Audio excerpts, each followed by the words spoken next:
Hi, hello, everybody. How are you doing? How are you feeling? Hope everybody's doing well. Feeling well. Welcome to Saturday. Welcome to June 15th. Welcome to Community Day. I hope everybody's doing all right. I hope you're having a good time so far. I hope you're having a good weekend. And I hope you're ready to hang out and relax with us for a little bit. Okay. Forgotten General, K Sorcerer, Shadow, Metal Sound, CT, Ryan, yeah, hello. I hope you're feeling better, Ryan. Shadow Knight, CT again, and Sergeant Major, thank you so much for the 100 bits. Very much appreciate that.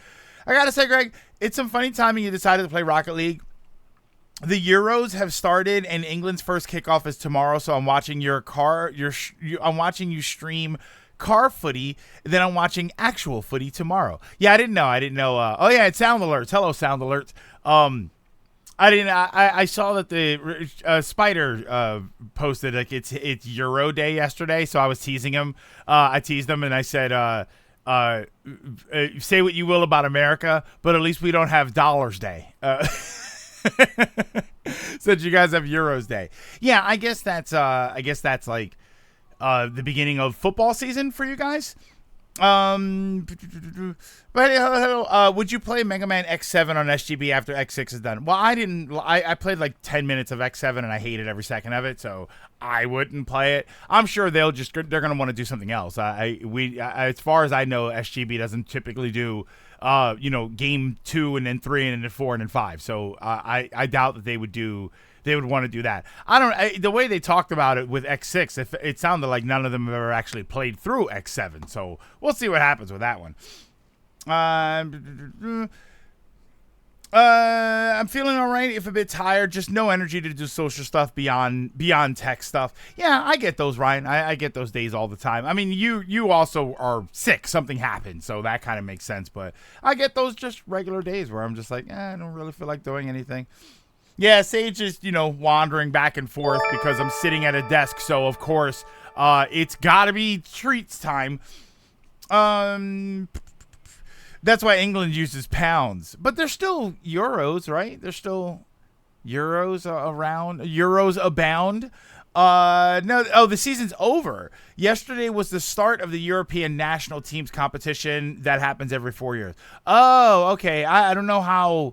Football is so strange that it works that way. Why does football do this thing where it's a bunch of 4-year thing? Because isn't FIFA every 4 years? Isn't the World Cup or whatever? Why does the Olympics are the only thing that I'm used to that's over here that we do that happens every 4 years. So it's interesting that it's an every 4 years thing, which it kind of makes me laugh because when I think about it, isn't that what the Tri-Wizard tournament was? Wasn't the Tri-Wizard tournament like every 4 years? Sergeant Major, another 100 bits. Thank you so much. Also, I've been making more progress in Metroid Prime. Chozo artifact hunting is a bit of a faff, but I don't get why people complain about the Chozo ghosts when super missiles take care of them with the X-ray scope. I think the Chozo ghosts respawn, and I think that that's the problem, is that they're like all the enemies respawn, but I think that they're like the most tedious ones. Yeah, I usually just super missile them, and I'm fine to blast right past them, but it's just kind of annoying. It's just a little pain. Not to mention when you walk into the room, there's a little cutscene you have to worry about. Like, not a cutscene, but there's a ramp up, right? Because that's the thing, is when by the time you're really dealing with the Chozo ghost, you're artifact hunting and you're backtracking and you're blasting back and forth. So then you hit a room and then you have to wait for the lights to die down and for them to materialize and for them to decide where they're going to be, and it just becomes kind of a pain. It feels like an unnecessary sort of. It reminds me of Ocarina of Time, where you would get a treasure chest and it's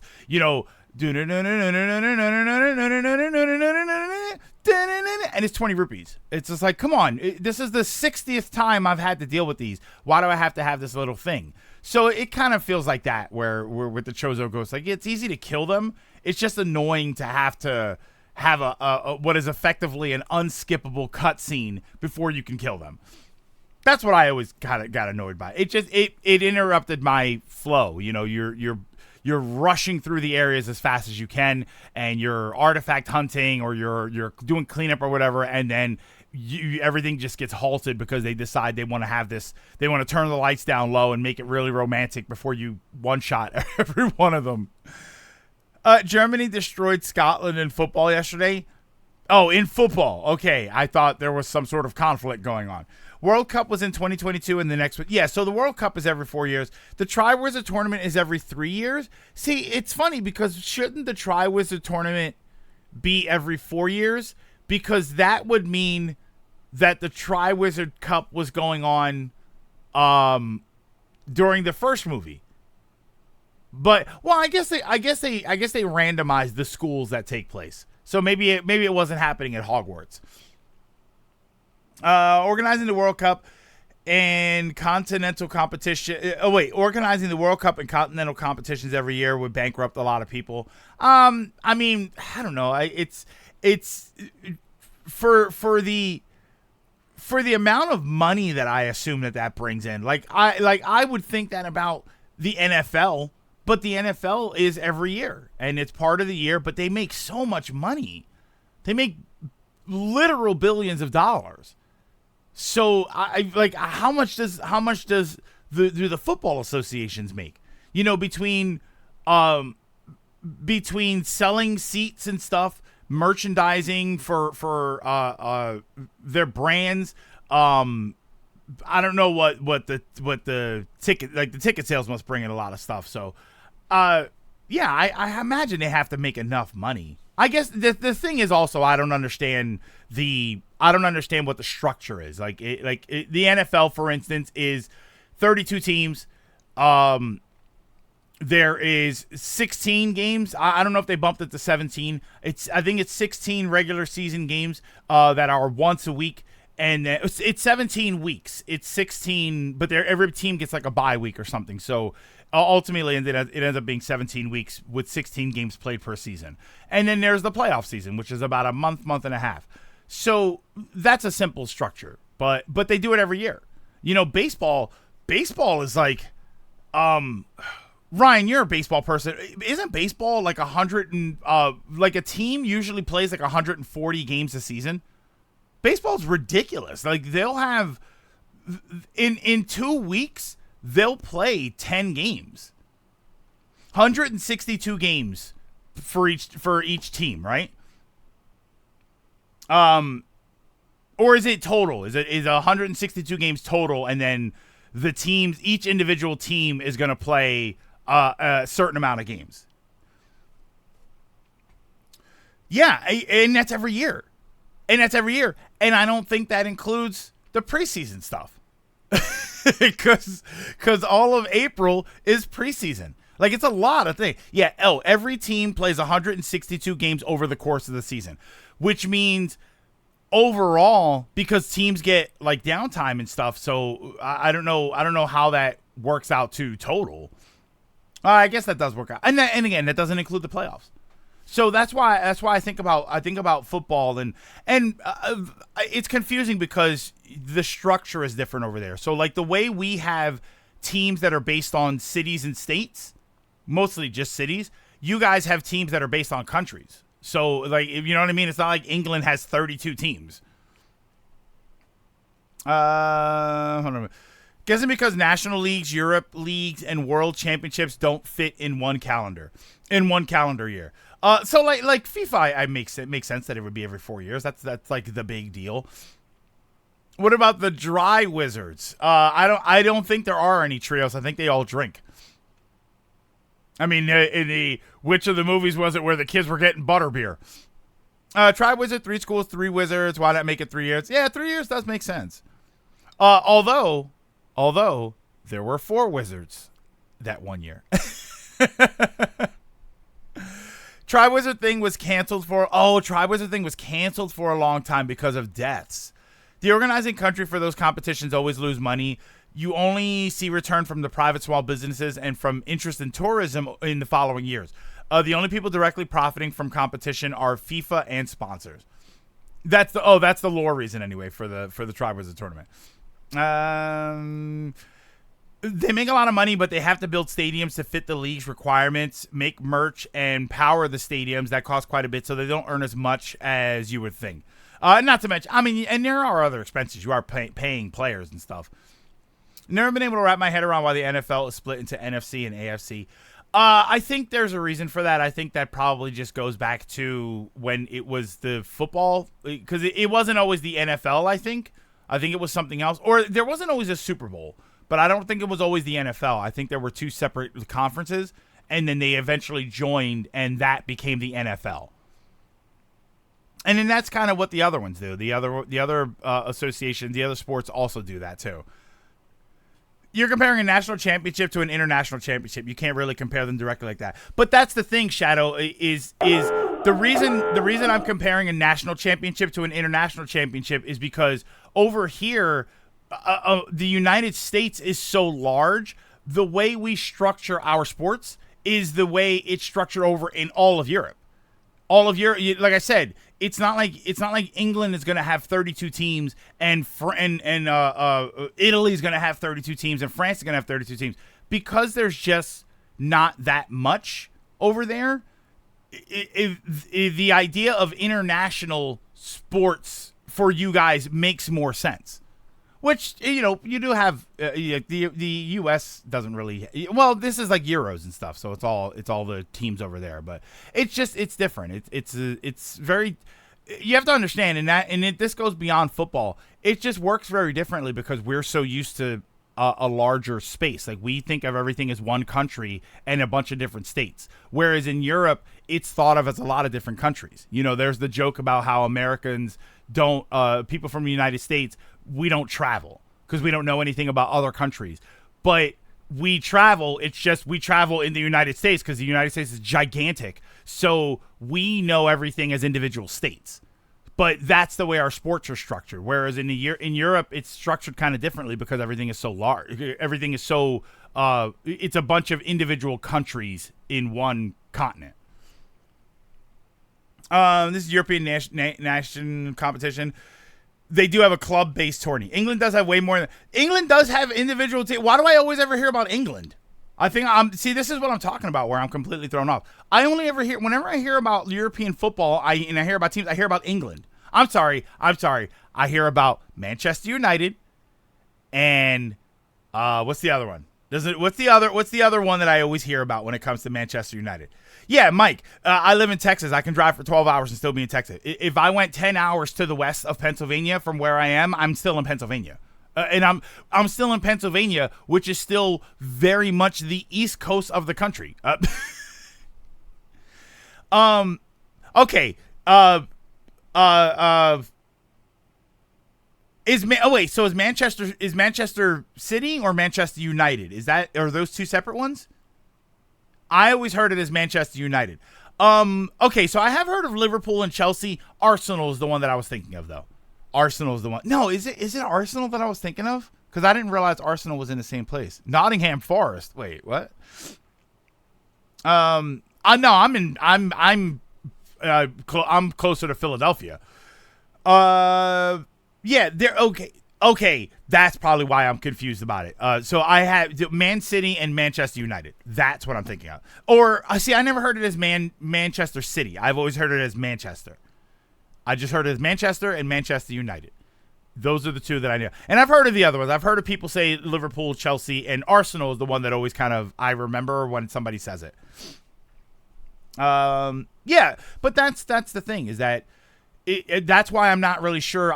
It's confusing to me how the structure works over there because the way you guys approach your day-to-day sport. Like what is the football league? How many football teams are in England? How many, does England have its own league, country league, the way the NFL works? I literally just don't know. London has 4 teams compared to the top league in England. Over 5 league, like NFL? Like NFL size and scope? Or is it like CT? Or is it when you say 5 leagues, do you mean like the way the NFL is AFC and NFC? Because we have that too. We have what we call divisions. But the divisions are all like 4 teams. You know what I mean? Like there's NFC East, NFC West, AFC East and West. Like everything is broken down in a way, but it's all part of one giant league, which is called the NFL. So what's the football structure in just England? What is the football structure in just England? And I'm assuming that football structure is separate from the World League or whatever it is that is like what was going on when you said Euros. There were 40,000 association football clubs. I mean, and again, it's somber. You're saying 40,000 association football clubs. Is that like saying 40,000 NFL teams? That's what I'm trying to figure out. I'm trying to figure out how it's structured. I have family in PM. I'm going to go up there. I like to tease them by telling them that their state flower is a traffic cone. Every country has several tiers in the league. 5 leagues, top league with promotion and regulation, aka if you suck and lose. Okay, this is CT. So this is what I'm talking about. Yes, Stone, you said it right there. A lot of those teams are amateur level. So we have that too. A lot of our the thing is when we talk about professional, for instance, when we talk about baseball is the one that I really know of. I'm for as much as I know about sports. Again, Ryan's probably the one that's going to be able to help you out with this. We have like different divisions. We have for baseball, for instance, when you watch a baseball game, when you watch the big Major League Baseball, that's AAA baseball. Then there are the minor leagues. There is a AA league. And a lot of the times, like if the players are bad or something, or if they just need training, they'll go down to AA, and then AA will come up. And they have their own thing. Like there are different levels of all of that stuff. It's just and then it's just mostly they focus on the big ones. So the NFL is the major football teams. The MLB, which is Major League Baseball, that's the AAA teams there. Like there is a lot of that stuff. But average sports consumer knowledge is based on the professional level stuff. Sergeant Major, another 100 bits. You'll hear about the England team when it comes to the World Cup, but I seriously doubt you'll hear about the individual teams in Britain when it's Premier League, since America isn't involved in that at all. Like how we in England don't hear about individual American football teams. I still hear about it, though. I still hear people talking about it. I knew it was Euros Day, but... and then college sports is a whole thing over here that seems to boggle everyone's mind. Oh, by the way, yeah, thank you so much, Shadow. Thank you so much for the bits. There's a hype train going on. So if you guys have some bits, or if you got some gift subs or not gift subs, Prime subs, feel free to use those now.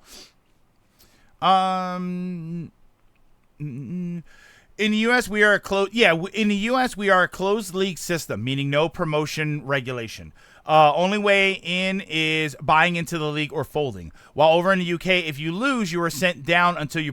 We do have that, though. We do have, for baseball anyway, we do have like AAA and AA baseball. I don't know what single A is. The non-league teams play professional matches and win their way into the league matches. Hearing about it from friends and hearing in the sports news are different things entirely. Yeah. Absolutely. My initial comment about the Euros start this whole debate. Ryan, I hate college sports. Glorified minor leagues for the pros. They don't have to pay for and take valuable resources from the actual schools, and students are there to learn from. Yeah, I'm not a big Ryan.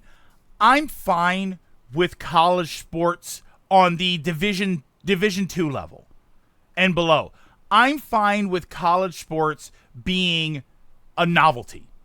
And if it's something you want to play, if it's practice, if you do want to train to go up into the NBA or the NFL or something, I'm fine with it like that. What I don't like is the focus around it. I don't like how important it is to the schools and to people. And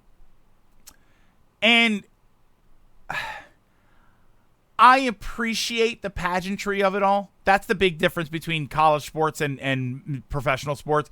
There's a lot of pageantry to it. Like there's big bands and it's like a circus, basically, when you watch a college football game. It's ridiculous how much stuff there is. But I'm not a big fan of that. I'm not a big fan of the fact that draws away from the importance of the college experience And then people put some. I look at the over significance of college sports the way I look at parents who take their kids' pee-wee soccer league too far. The you know what I mean? The kids that want to play t-ball or pee-wee baseball or whatever the hell it's called when they're young kids and they play baseball, and then the parents are the ones out there screaming their heads off, cursing at the coach because their kid's not getting, like, that's the sort of thing that drives me nuts.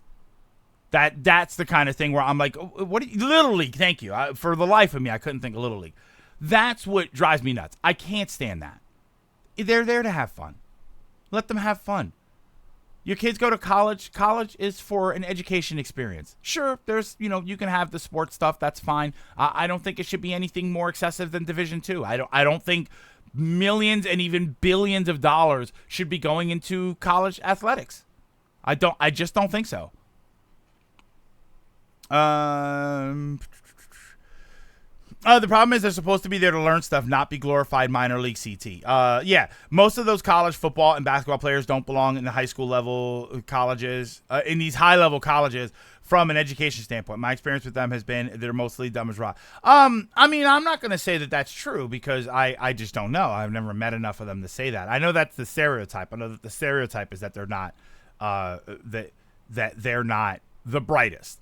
What I will say, though, is that is not what they're there for. So I question their commitment to that. It's if you get in on a college on a football scholarship, and while you're there, you earn a degree in a science, in a hard science or something, like you know what I mean? Like you take up some sort of research, or like if you do something with it, if you do something on the educational level, I appreciate that. But let's be honest here. A lot of them, the stereotype anyway, is that you get in there on sports, you get through there on sports, and when you get out at the end, you get a piece of paper that says degree that probably doesn't mean anything. That probably can't be used. Unless you get a degree in sports science or something. Time throughout almost every country in Europe, Africa, Latin America, and some regions of Asia, countries like Spain, France, Portugal, Italy, Germany, and a bunch more work in the same division system as England. Juanito Greg learns we also have cups across Europe, like the FA Cup. No, that's not too surprising. That wouldn't be too surprising.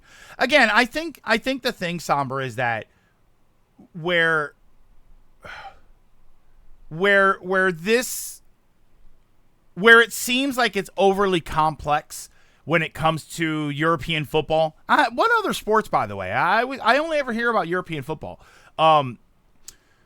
When it comes to the complexity of that, I think we have similar complexities, but our similar complexities are either spread between professional sports and college sports, or professional sports and different tiers of professional sports that the general public doesn't pay attention to. And I think that's the thing. Like I said, if you go to a bar on a Sunday, if you go to a sports bar on a Sunday where they've got a whole bunch of different sports on the screen, there's a good chance they're not showing a AA baseball game. We don't anything that's below professional league and college league doesn't really get a ton of attention. Not in my circles anyway. And I'm not a big sports guy, but I've known plenty of big sports people, and they don't ever really talk about that stuff. Nothing much, Dragon. What's going on? What even is T-ball? It's like baseball, but the ball is on a stand. So they don't pitch. They just sort of hit it and they run. But it's like little kids, right? It's like little, 6-7-year-olds. So they hit the ball and they run, but there are people out there that's T-ball. It's like 6-year-olds. And there are people out there that they take it so seriously, like parents, that they're screaming. And what are you doing? I don't know. I don't know that I would ever. I don't know that I could ever push a kid to do that because I want them to. Does anyone know Jason Fallon from Power Rangers Time Force? He'll be at a local convention at a comic book store in Acworth, Georgia. Most degrees in today's world can't be used for anything. You need a master's for that to matter, which is an advanced education, which they're clearly not going to get because they're clearly not there for. You see what I mean? They're not going to go back after their NFL contract is written. They're not going to go back and finish their master's in sports science. They're getting it because they have to, because the NFL requires them to have graduated from college. So they have to get something. I'm going to go crazy once we start explaining the difference between the Euro and the Champions League. Yeah, so the Euros is the one that just wrapped up, right? I'm here. Oh, to answer from earlier, just really tired right now from work.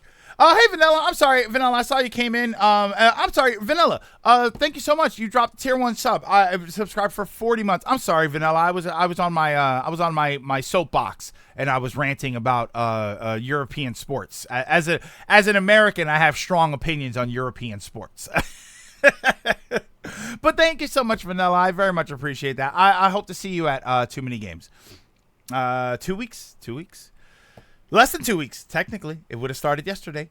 T-ball is what you played at school because the teacher didn't want you throwing the ball. Yeah, I mean, little kids, tell a little kid to throw right? Tell a 6-year-old to throw a 70-mile curveball. Euros is the one that started. So wait, somebody said it just ended. What just ended the other day? Typical American.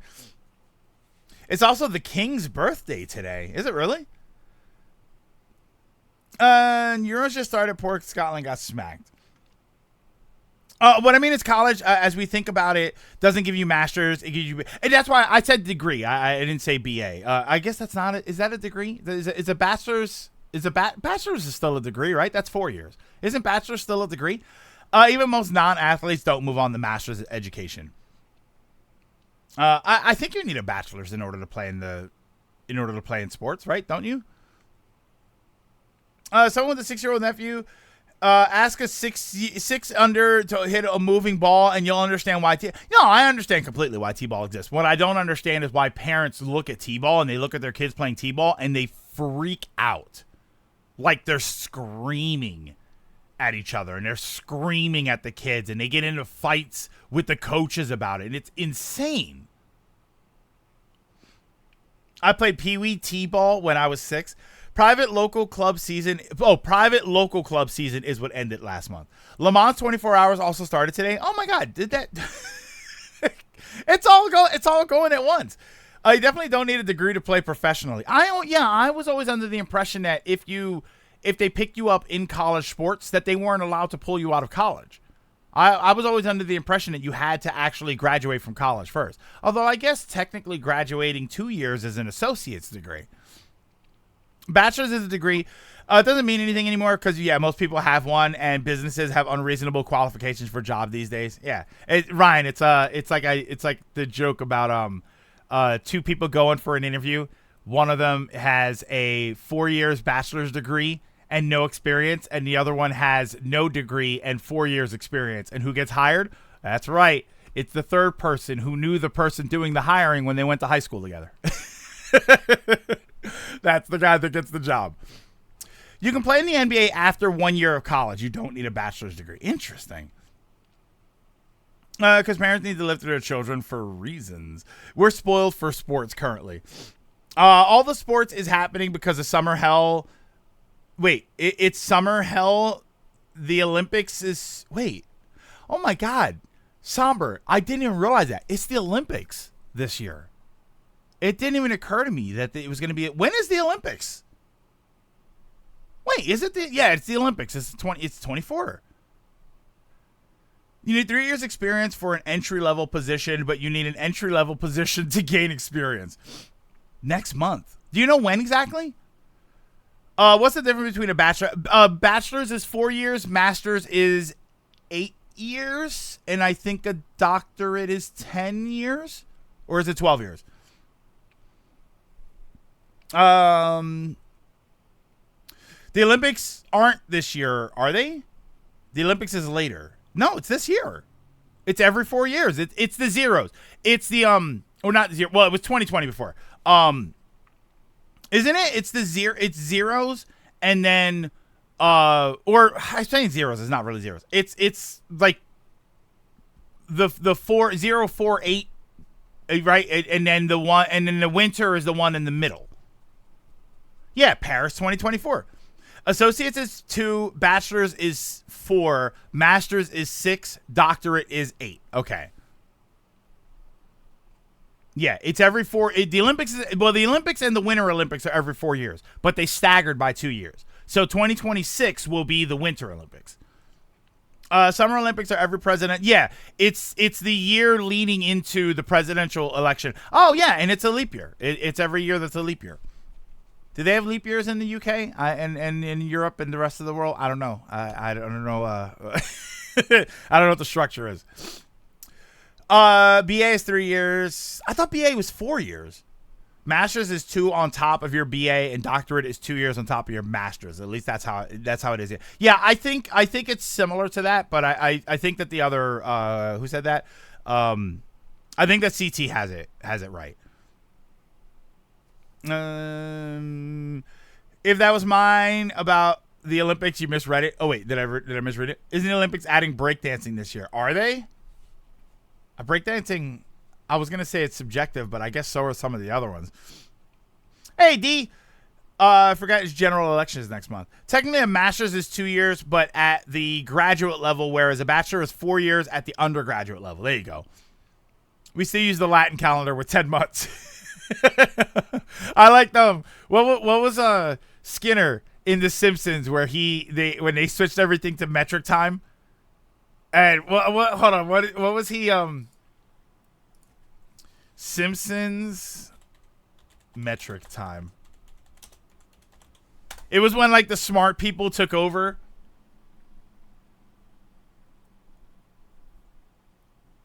Oh, yeah, here we go. He's like, not only are the trains running on time, they're running on metric time. Remember this moment, people. 80 past 2 on April 47th. What is metric time? They added surfing and skateboarding in 2020. Yeah, I was happy that they added surfing. Skateboarding was pretty cool, too. Skateboarding, I was fine with the X Games. I think everybody was pretty happy with the X Games, but I was happy that they added some of that stuff. Did they add BMX? I don't remember if they were supposed to add BMX, like stunt BMX. And then because they have cycling, but they don't have like BMX cycling, and I wasn't sure if they were going to add BMX, like trick BMX. Surfing is the one that I'm happy for. Surfing is the one that I really want to. My problem is the U.S. I don't know how it happens in other countries. The U.S. focuses on certain things when it comes to the Olympics. So what they'll do is in the middle of the day, you'll see. They added BMX in 2016. Okay, you'll see in the middle of the day, you'll see swimming, diving, track and field. Love some track and field. You'll see all of that stuff. And if you want to watch the surfing replay, you have to be up at like 2 a.m. They never make it really easily accessible. They're very focused on certain sports and not others. So if you want to watch the surfing, the archery, I think they try and highlight a little bit more, but yeah, they always kind of do that. It always kind of pisses me off. I wanted to watch competitive trampoline jumping, but I gotta wake up at 3 a.m. My uncle is a professional surfer. That was the only time he watched the Olympics because surfing was added, but he was spiteful about it because he was replaced for a different surfer. Oh, he was gonna go? Was he gonna go? Or are you saying that they've replaced the sport?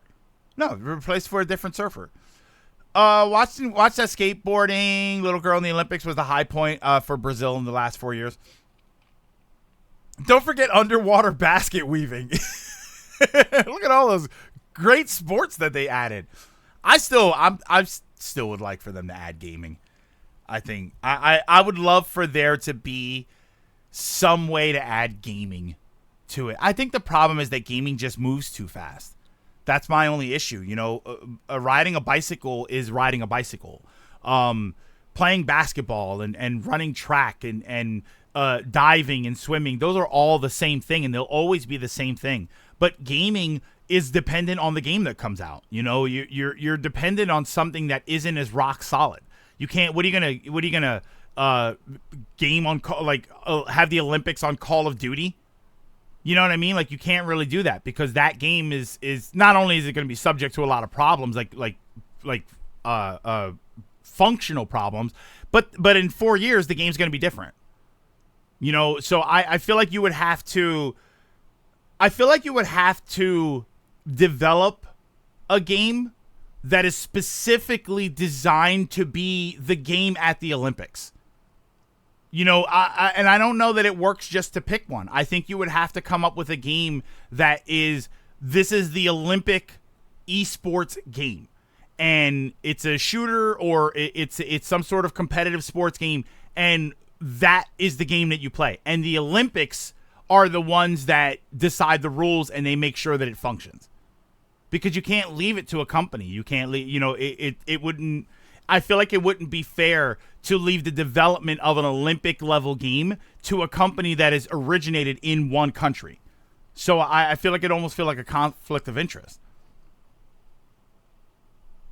There is an esports category. I think they've tried to do it, but I don't think they have. I'm pretty sure Street Fighter 6 is going to be at the Olympics. Is it really? No way. Maybe. I mean, that could be something that you do if they evolve the game.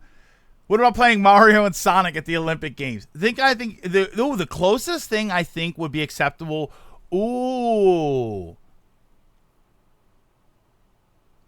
1v1 Tetris, like the Tetris World Championships. Wii Sports. I just don't think it's varied enough. Wii Sports Resort. There we go. You got a lot of sports in Wii Sports Resort. Yeah, I would like to sit down one day and really think about, like, what would I take? What would I want to see for an esports category in the Olympics? Like, how would you even structure that? Because, like I said, if you had an esports year, if you had a year where Overwatch was the game, look at what happens. Like, imagine Overwatch is at the 2020 Olympics. Look at what happens in the 4 years. They effectively shut down Overwatch, release Overwatch 2. It's a dumpster fire. No one wants to play it. Most people have moved on to something else. Or you get a game like the finals, and the finals comes out and it looks really interesting, and the game is immediately plagued with hackers. Or you try and do Call of Duty, and the game, like, you do a Warzone or something, and the game barely functions. Right? I mean, it functions, but it's got all kinds of glitches and bugs and stuff, and they always do that. So I'd be interested to know what kind of game and how you would structure an esports category at the Olympics. Madden. I mean, that's a good question right there. Would it even be a sports game? Would it be, I mean, Rocket League. We're going to do Rocket League. Vanilla, I was just about to say that. We're going to play Rocket League in a second. I think this works really well as an esports title. I think it's very popular pretty much everywhere. I think it's very easy to understand. The physics don't really change. I don't particularly think that the physics change. Like, they're not. It's not like you're going to get a DLC patch. You're not going to get an update a month from now that's going to change the entire physics of the ball. Whereas in a shooter, for instance, you're going to get DLC. You're going to get balance patches that change the levels of the guns. You're going to get new shooters that come out that have different rules. So it's something like this would, I think, function really well as an esports game. We're sharing the same brain cell. We'll split a funnel cake too. It's car soccer, so it would be. At work for another open and close. At least wanted to pop in and say have a good stream. Let me know what you think about Metal Slug Tactics and Yars Rising. I've been eyeing both. We didn't try Metal Slug Tactics. We tried Yars Rising yesterday. I enjoyed it. I actually really liked the demo. I think it's a lot of fun. There are some issues, like minor things, right? The dialogue's a little cringy sometimes, but it's also a demo that's sort of condensed, so they cut out a lot of things. But it's definitely worth playing. Is that I don't know how much the game is going to be when it releases. $20, and I think it's and again, it's going to also take, how long is the game? Boomers invented video games, though. I mean, true, Mike. True, but do you want to play their games? Mike, we say boomers invented video games, which means boomers are responsible for E.T. So, do we want to play their games, The problem with esports is that boomer snobs would scoff and say that's not a sport at all and dismiss the Olympics entirely for it, which they kind of do anyway. I mean, I think when they probably added stuff like surfing, didn't they add chess at one point? There's people that say that chess isn't a sport. It cracks me up because the kind of people that would say that chess isn't a sport are probably the kind of people that say fishing is a sport. And I think they can both be sporty, but it's funny that there's this sort of weird thing. Is E.T. that bad of a game? It's not. It's. I don't think E.T. is the worst game that was ever made, but it functions very poorly. I think a lot of the problems with E.T. are related to the fact that it was Atari 2600 and it was rushed. And I'd be interested to. You know what I'd be interested to see? I would be curious to see somebody go back and take the source code for ET and fix the game, make it control better, because the game itself was just bland as hell. X6 was better. I went to Kid beat Tetris in Sky Sports.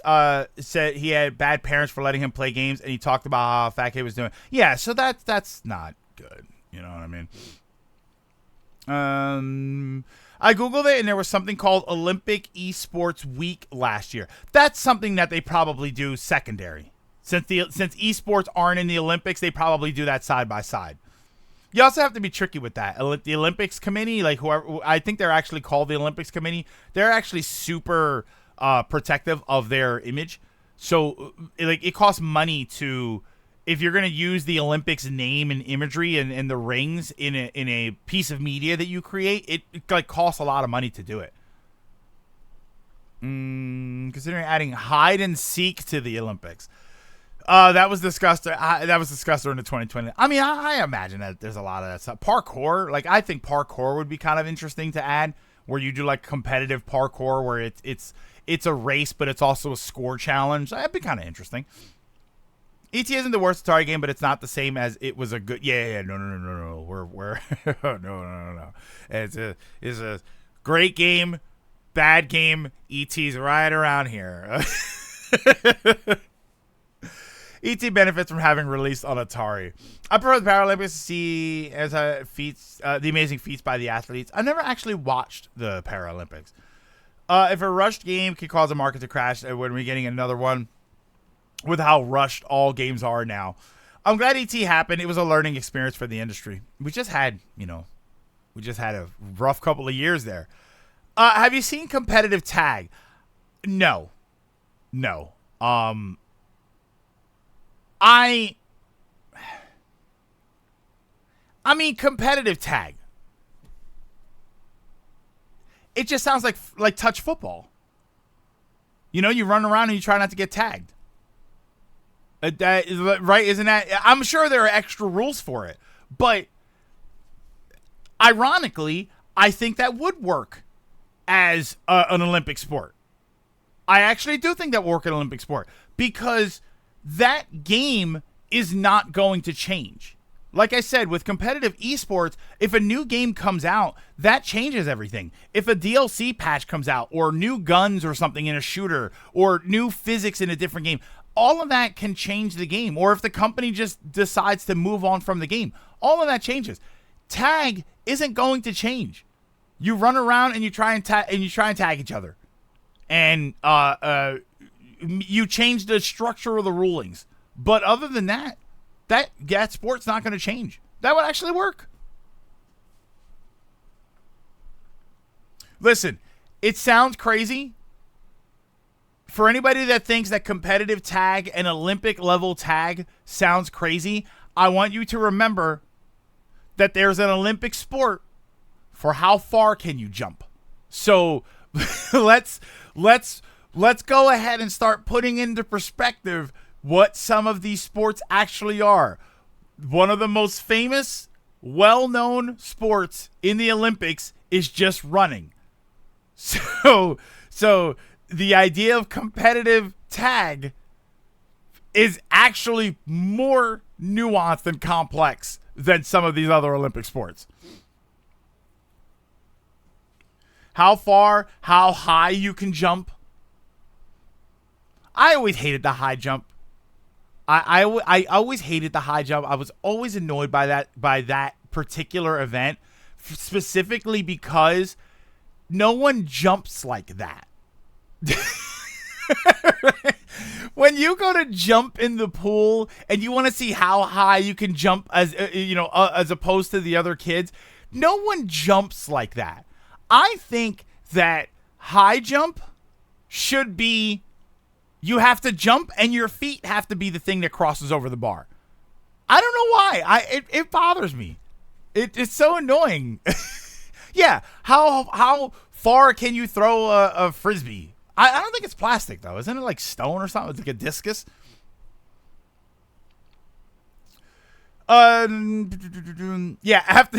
There's a how far can you jump after you take 2 hops? Anything could be competitive, but now I want an animation where Sonic, Flash, Speedy Gonzalez, and the Roadrunner tag each other. I don't know if you have that, but there is a cartoon out there where Speedy Gonzalez raced the Roadrunner.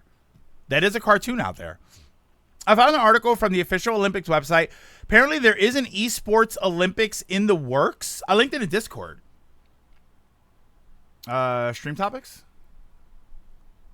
So they are talking about doing something. I wonder how they'll do it. IOCEB proposes creation of Olympic esports games to IOC. To be held. The IOC is already in advanced discussions with a potential host. An announcement can be expected very soon after the formalities are finished. With the creation of Olympic esports games, the IOC is taking a major step forward, keeping up with the pace of the digital revolution. We're excited how enthusiastically the esports community represented in our esports commission. I want to know first engagement with the esports, learnings. I'm trying to see if there's a breakdown of, because this says Olympic esports games. So I'm curious to know if that's just the general name of it, or if they plan on developing games themselves meant to be played at the Olympics, where they control the nature of the game, where they control the kind of games that they are, and they make sure that they function. I think that that's interesting. I think, and to be honest, I think that that's the most fair way to do it. I think that the most unbiased way to do it is to have the Olympics committee have a gaming division where they develop and maintain those games. And they put those games out there and they make it available for people. If we want to be accurate to the Olympics, we need to bring back running naked, holding weapons as an event like the Greeks did. Like, hey, I'm down. I'm in. Dragoon, I'm all in. My PE teacher was so picky about the triple jump. He genuinely failed me for triple jump on sports day because my skip didn't look like a skip, but more like a step, which is so funny because I imagine that's exactly what you would get disqualified for at the Olympics, but you are not at the Olympics. You are not at the Olympics. Hey, Jav. That's interesting. I want to read into more of that later.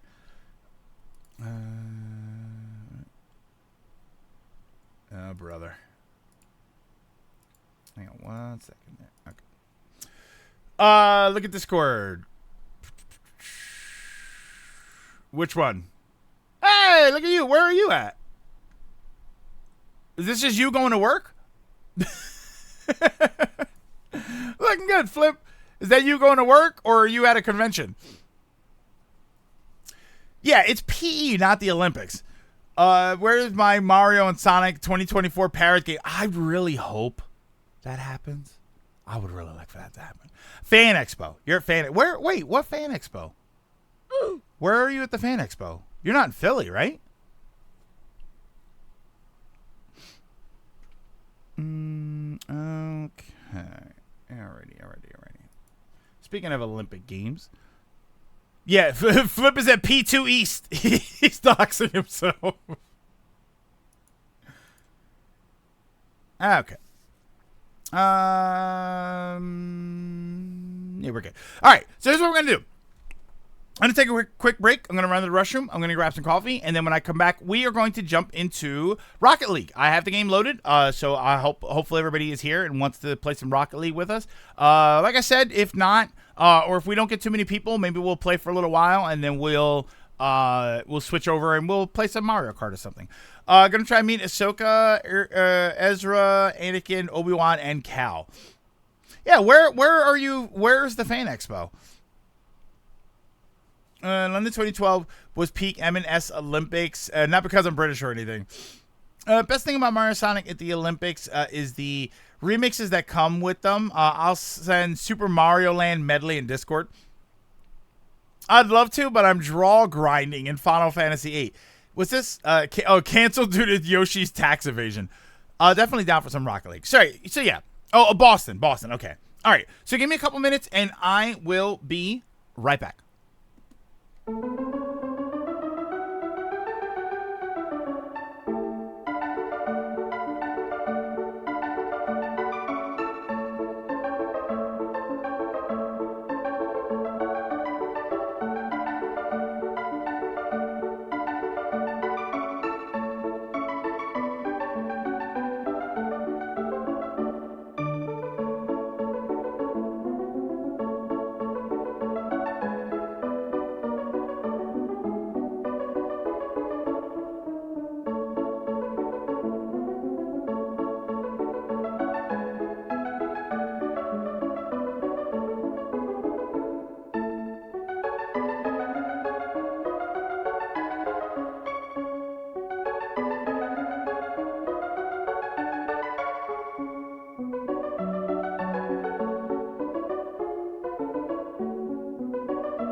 Thank God Rocket League is cross-platform, so I can still play even on Switch. We'll see if Rocket League can install in time. All right, everybody, we gotta get to the game fast before Somber is ready.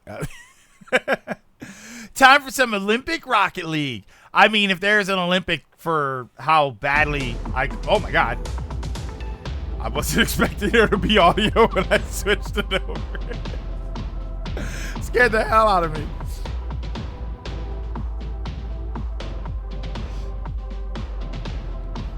What the heck?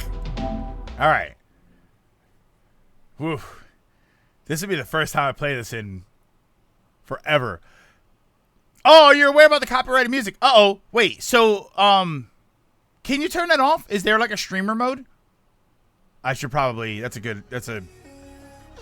No, no. No. Press any button to start. No, don't decline. Oh, you have to... Hold on. Can I mute the game? I want to mute the game. Hold on. I don't remember how to mute the audio for the game. Hang on. I don't think there's a streamer mode, but you can turn down the music. There is a streamer mode. Okay. Yeah, I don't know if that's hopefully we're okay with that one. It's in the audio settings. All right, so let me... Okay. I'm on the game. I'm just... I have to... What is it? Like... There's like an intro that you can't skip. Is there literally an unskippable intro?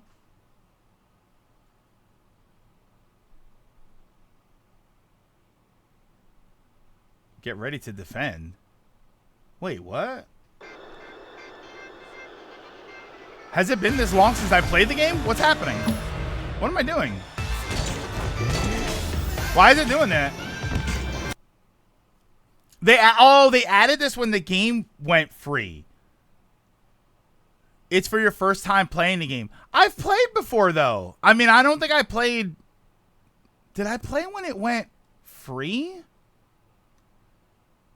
I am playing on PS5, and it's the first time I played it on my PS5, but I played it on PS4. All I did was get that one. All right, so hold on. Press any button to continue. Wait, it's like making me play a game. Settings. Okay. Audio. Streamer safe music. Yup. Any DMCA protected music will be silenced or replaced while this option is selected. Perfect. You think about how common streaming games are nowadays, streamer mode would be the default option. Particularly something like this. Like, I'm not expecting a streamer mode in Doom, you know, but in a game like this, you know, if there's a game that has music, I do expect it. I mean, notice it was the first thing I asked for. Even if you played the update, before the update, it doesn't matter. It'll still do that. Where's the any key? Player anthems, matches only. So I don't think I need to worry about any of this stuff. All right, so we're on streamer mode. So why did it immediately get me into a game here? What am I doing? I mean, this is like a crap game. This is all just losers or bots. It's more profitable for them not to. If they don't have streamer mode and you post videos, they get to claim those. Like I get that as a joke, Dragoon, but realistically, something that we've said plenty of times before, if you allow people to show videos of your game, it's free advertising. Okay, so yeah, might as well do the. All right, so the jumping is X.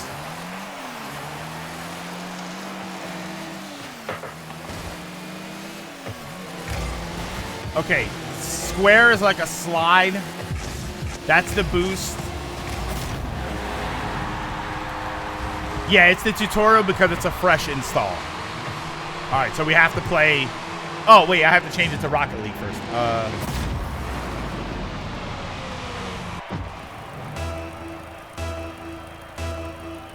Rocket League. Okay. Woo!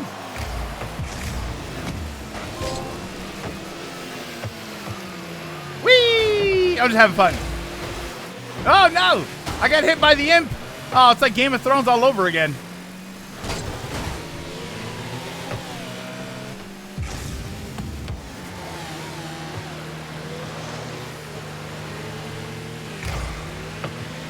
Alright, so that's the boost button. Using square slide means you'll fail to meet expectations. Well, you know, we can't let square slide. Okay. I like that they made it a point to give us a point first.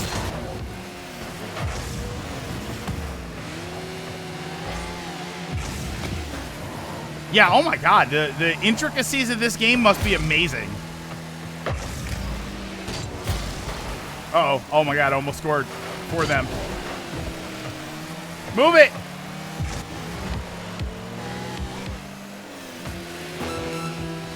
No! No, I'm not going that way. I'm going the other way.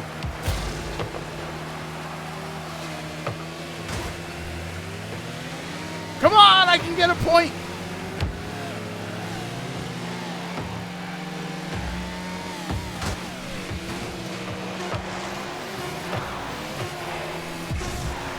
No, I'm not going to get a point.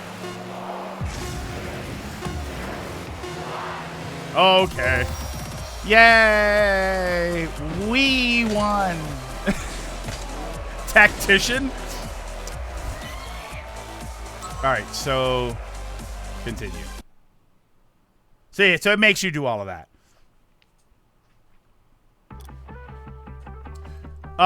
Your PlayStation Network friends can be automatically added as Epic friends for partying up. Wait, added as Epic friends?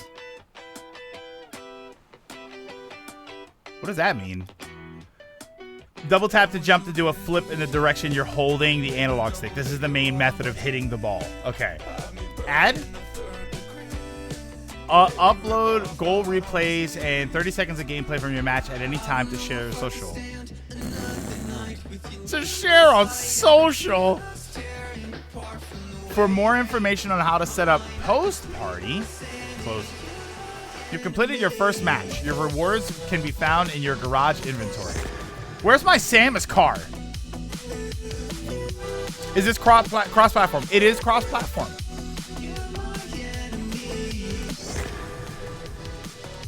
We got cool tires. I got it. Oh, that's for Fortnite, I think. Scorpion decal. Yeah, this is all Fortnite stuff. This is the game my son swears at the most. This game, I think one of the reasons I never got into Rocket League really is not because I'm not a football fan or anything. It's because I think this game would actually drive me crazy. I think I would go insane. Wait, create party. I hit create party. Do I want to do that? Okay, so wait. So I don't, hold on. I don't know if I want to see that. I don't know if I want to show that. So who's ready? All right, so hold on. Let me figure out who's ready and whose information I need. The game's a little bit too loud. I can turn that down. Okay. I had it up, I think, because Paper Mario was a little bit quieter than usual. So Shadow's here. Invite sent. Ronan, where are you? Are you on here? There you go. Invite.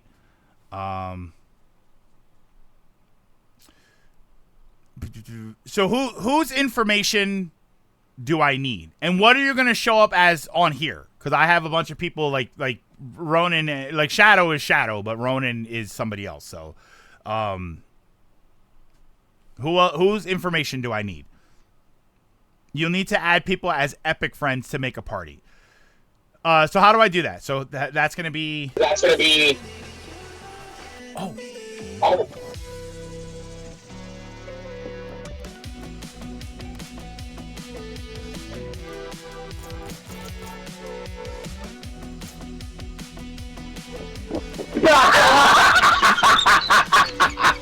It's off. No mic. Toggle mute. No, wait. Allow voice chat. How do I turn this off? What? No. How do I do that? Did I do that? Did I get that right? How do you just mute it?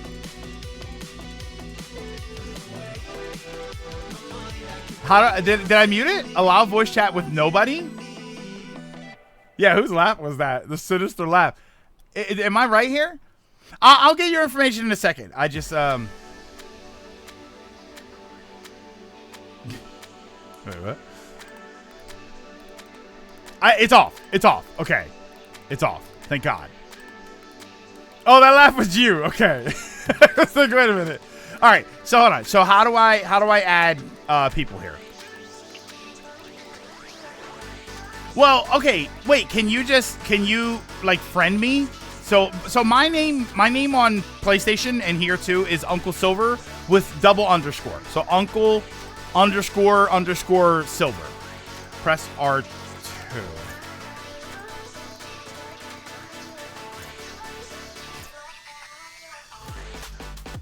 Online, offline. You can only have up to 4 players, and we can play against each other, right? That I probably should have. I probably should have done all of this before. Add Epic friend. I should have done it before. We can play against each other, right? We can do 2v2 or 3v3. We can't do. Wait, we can't do 3v3. I want to make a lobby so that we can play. Send me a friend request. Friend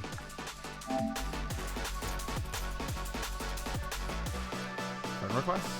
Who are you? If you send me a friend request, let me know what your name is on here, because apparently I have a bunch of them and I don't know why. Who are these are random people? Tollcast. Okay. Yeah, who are these random people? I'll probably join later. I gotta eat food first. No problem. Alright, so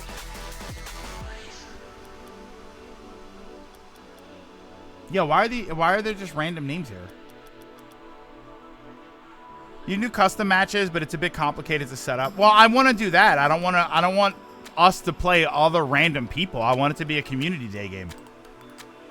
We're Rocket Leaguing. Well, we're trying to anyway. Somber, accept. So yeah, just send me a friend request and I'll sit here. I just want to know who all these other names are.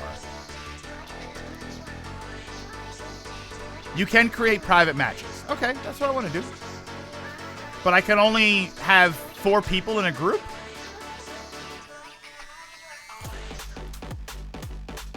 Oh, invite players. So let me do... Well, these are all offline. Oh, Epic friends. There we go. Let's see what happens here.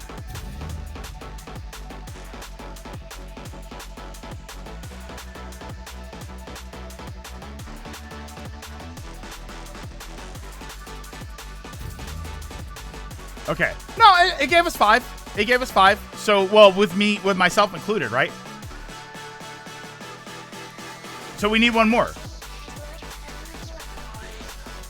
Right? Isn't that 5? Anybody else? Am I missing anybody?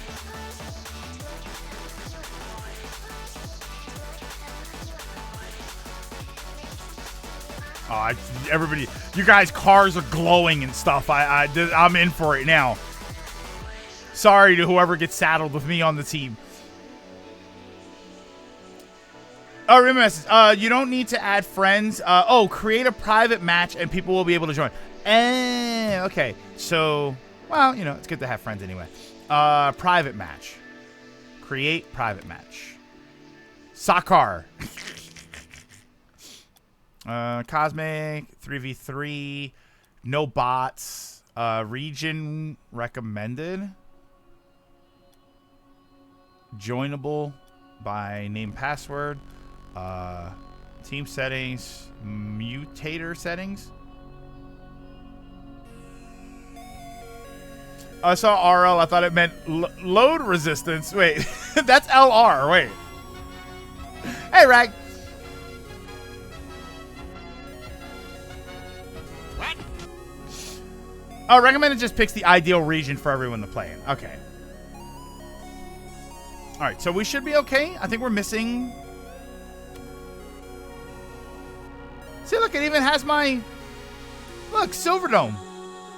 That's all I see. We definitely have played before. Silverdome. That should be the same password as always. So try this. That should be, if you know the password, you know.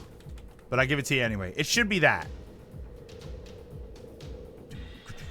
Boom, boom, boom, boom, boom, boom, boom.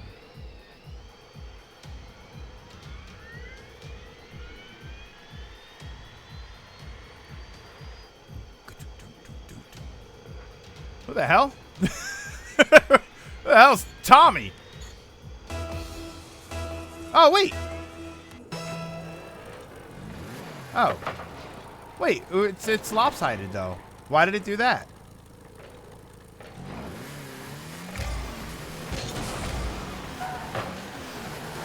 Whee!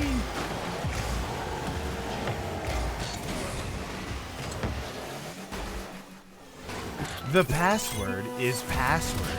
Oh, you guys are good at this. Uh-oh.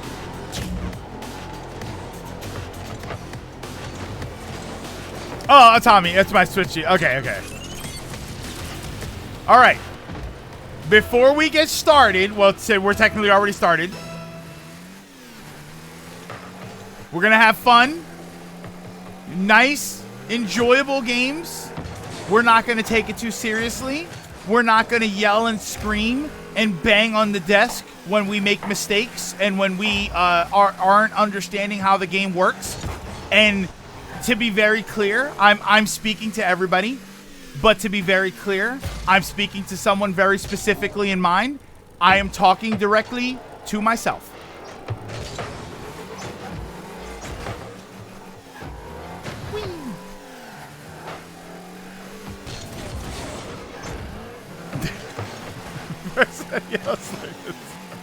Person yells like it's VIP. Don't yell a slur.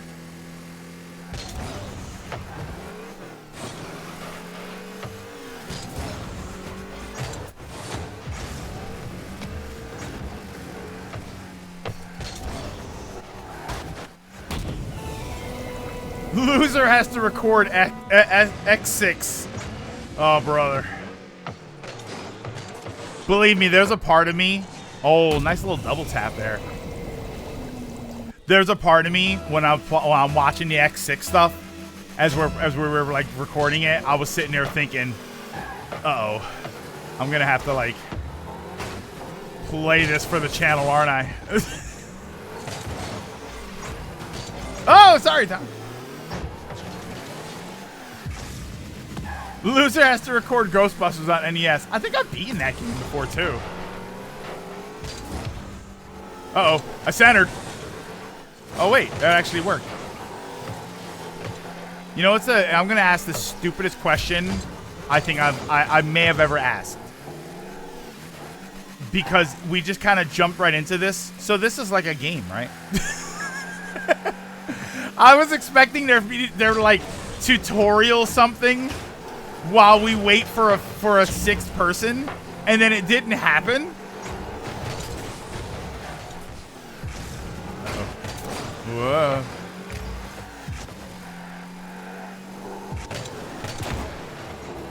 Yeah, I mean, it's still, you know, muscle memory. I still have to, like, learn how to play this game, but...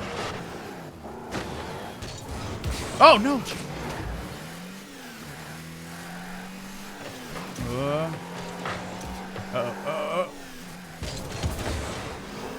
Isn't Ghostbusters NES the game where you have to button mash to get up the stairs? You don't have to button mash. It's just there's a lot of stairs. You know what I remember when we played this game before? I remember that the thing that I ended up being really good at was getting the really heavy car and then just smashing into people. It was like, it was the only thing that I was able to do consistently.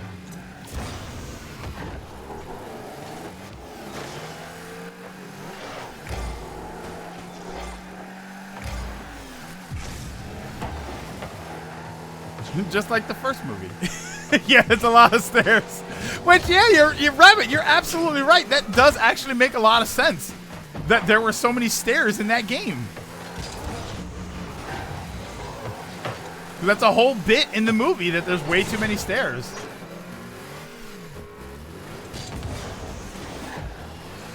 Okay, wait. There's more. You know what? You know what I have to get used to? Oh no! As a driving game, I have to get used to the fact that there's more than a gas button.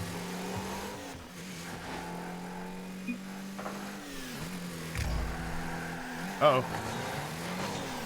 No! No! Yeah, remember when Bill Murray had the button mash to activate stairs?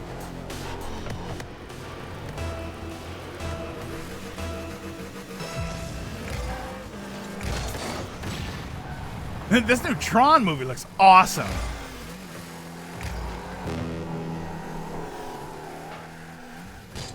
Whoa. Oh, no. Oh.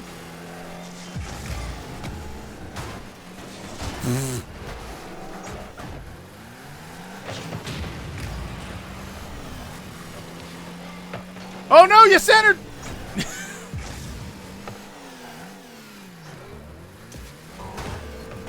Oh, I was waiting for that.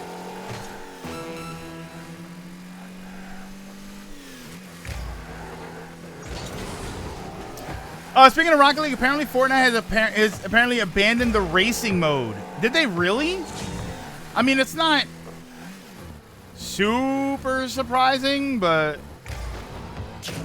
where is it? Oh, it's there.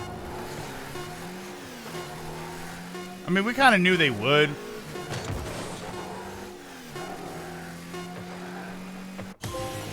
Yay! That's a shame. I mean, they are leaving it up, but apparently have no plans to update it any further. I mean, that's happened. They have a couple of things where that sort of happened. All right, so what do we do? So,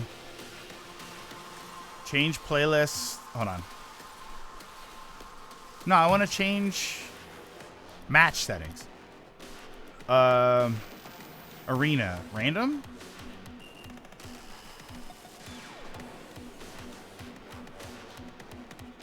How many stages are there?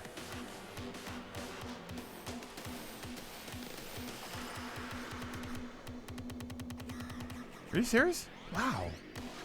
Random. Random, standard only. What is that? What's the difference? What's standard only mean? Is standard like Final Destination? Or Omega level? They have Metallica Quest for Rocket Racing and so they do have some new content.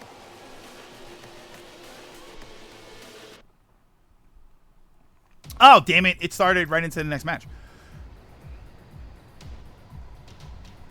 You can add bots to fill gap. I probably should have done that.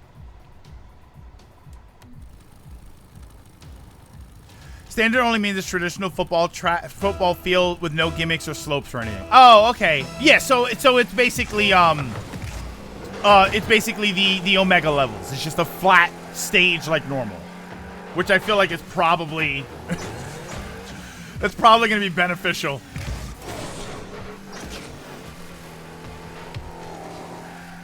Oh wait. Oh my God, I was going the wrong way. My bad.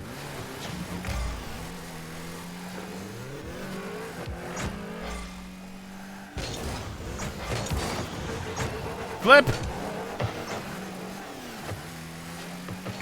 I need some boost. Oh, no! Oh, I went under.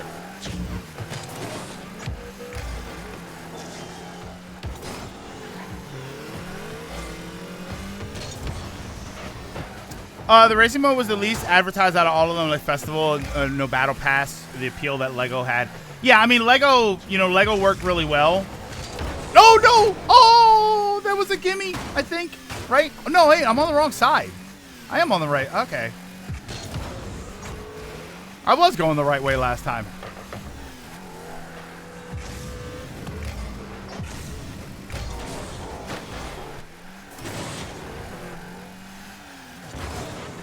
No!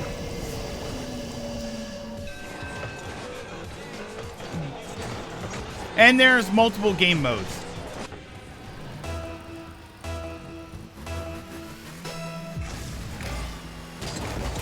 Oh my god! I got boosted by somebody behind me. No! I saw that coming. Whee! LEGO works for almost everything except Paper Mario, so LEGO Paper Mario when? No, but LEGO Mario sounds like a really fun game.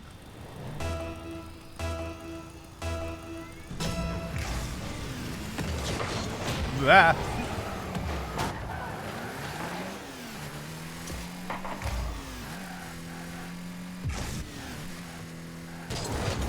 Oh my god, getting annihilated. The real shame is that the mode was the Rocket League team's current game, so it's a shame they don't get to expand on it nearly as much as the other Fortnite modes. I mean, I feel like they might still. I wonder what the plan is going to be going forward with that, but you know, it would have been their opportunity to do something a bit different, you know, because it's not like there aren't a lot of changes you'd be allowed to make to Rocket League specifically.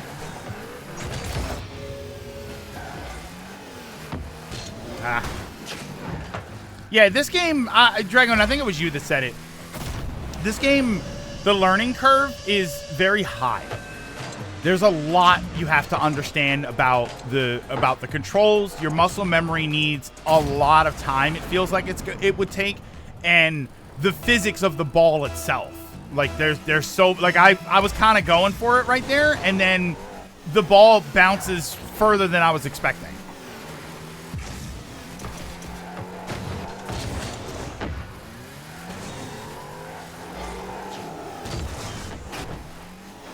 Like, there's a lot that I would have to learn. Yeah, look at this. They're getting decimated. I mean, what's the teams right now? Oh, no, don't do that. What are the teams? Because if I'm on the team of two, you're basically one manning the game. Stop doing that. Where's the... Isn't there, like...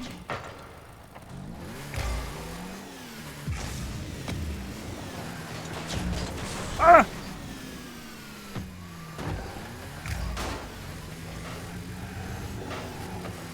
It's easy to learn, hard to yeah, it's like chess. And that was just funny.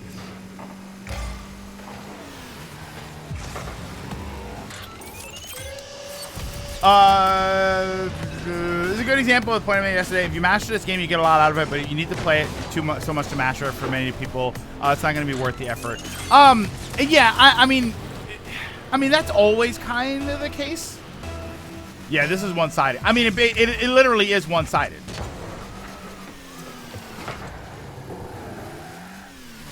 That's why you guys, Ronan, it's basically you versus them. I don't know what I'm doing here, so I'm sorry. Hey, look, that was kind of on goal. They couldn't give me that one, huh?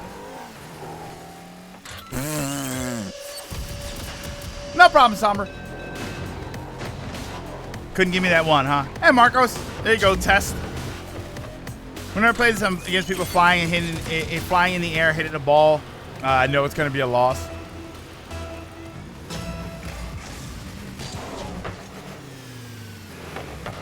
No! It's more the other when people say I'm not enjoying this. They get told you just have to master the controls. It's not that simple. I mean, No, because it still ends up being true that they're not enjoying it. But let's be honest. I mean, to be fair, Dragoon, there are a lot of games that people say I'm not enjoying it, and it's because they're losing. And then when they win and they do well, then they say, "Oh yeah, now I get it. Now I'm understanding why this is enjoyable." There are people that do that.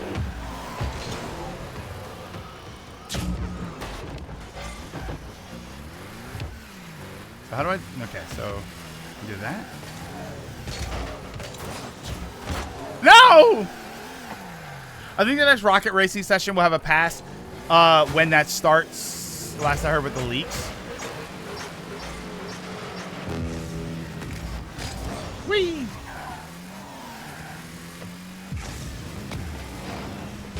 Oh no! Oh, that's a shame. My mobile Twitch keeps disconnecting. All right, I hit the ball. That one. That was pretty deliberate. You know what I think would actually help me a lot in this? Hey, I scored a goal. Is there like a zoomed out? I think that would actually help me a lot. Is there a zoomed out version? Because that's what happens is that I lose the ball and I'm sitting here kind of moving the camera around.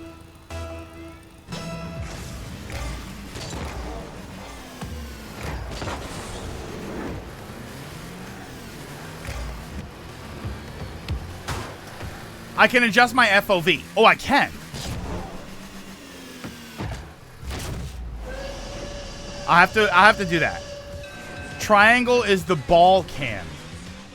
Won't I get TOS for that though? That seems like it's a violation. If I turn on my ball cam. Oh, press triangle to focus on the ball. Okay, so that's what that is. Okay, so that's how that works.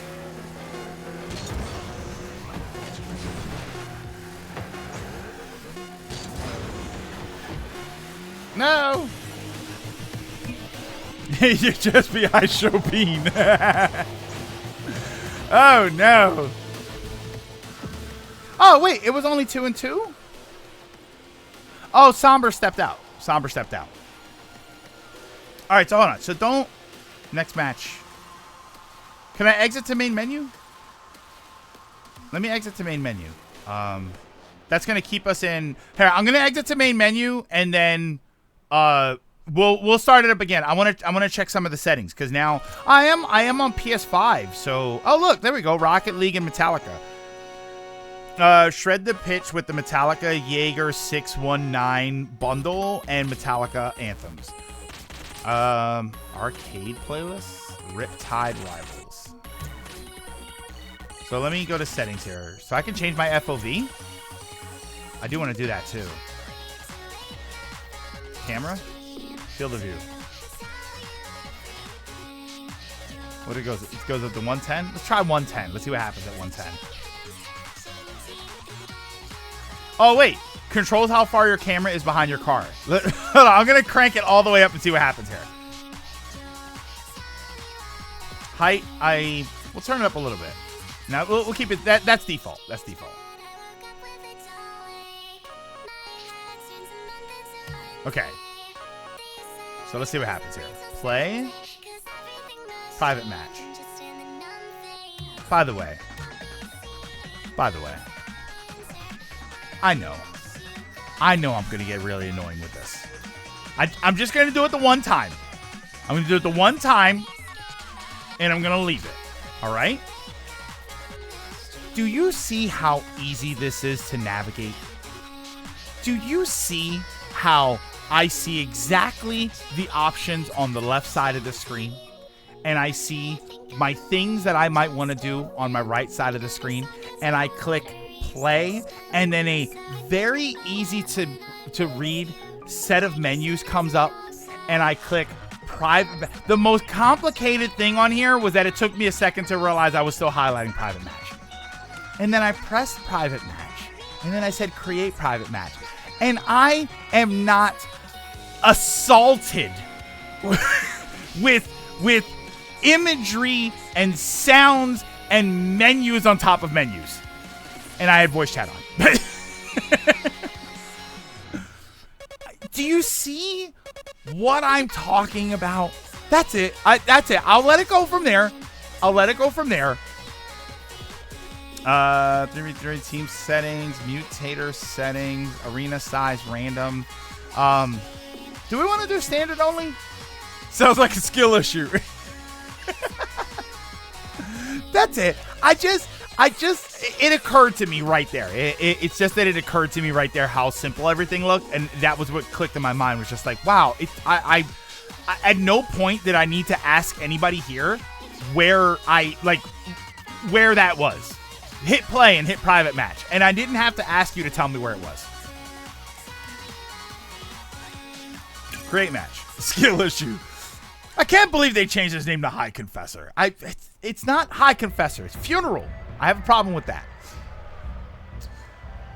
You're not wrong. How long do you reckon it'll be before Greg becomes a pro Rocket League player? I'm more likely to become a pro X-Defiant player. No bot. Yeah, I should probably put on bots. Can I change match settings? Wait, what's happening? Oh, why did it do that?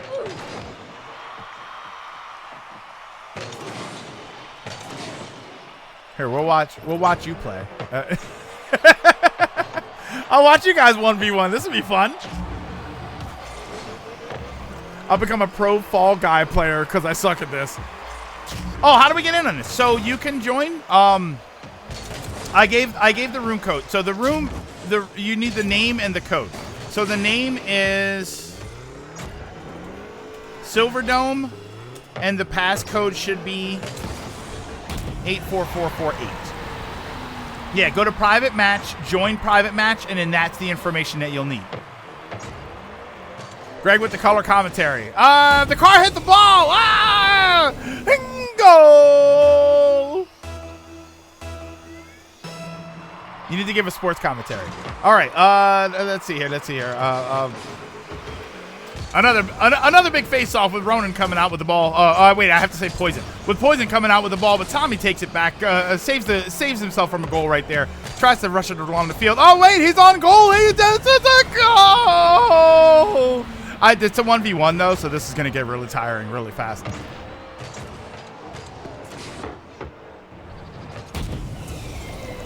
And I'm sure you guys, can you guys join in the middle of the game? Apparently somebody did. Did you join? Oh, you did. Yeah, Shadow. It says there's shadows in the game. Oh, I can join the game? Can I join the game? It says I can't join the game. Resume game, report block, change team. Change team? Auto? Oh, I'm in the game. All right, this is 100 FOV. 100 FOV, widest camera out with focusing on the ball. Oh, actually, let me toggle the ball cam off now since I can see everything a little bit better. Bold strategy, Cotton. Let's see how it plays out. Yeah, I zoomed everything out. I wanted to see what would happen here.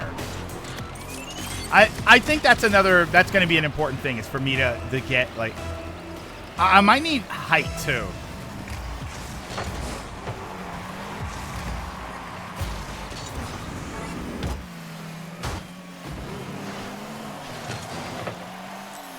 Let me go to a ball cam here.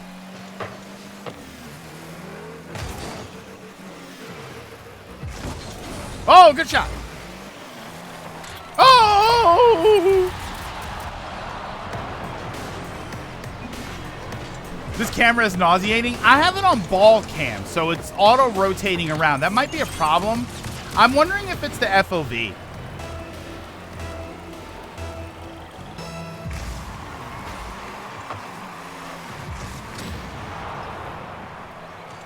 Oh! Oh! Now this kind of looks like Hot Wheels Rocket League. Can I change the settings from here? Yeah. So the field of view might be a little high. Distance might be a little bit too far. Let's go for height too.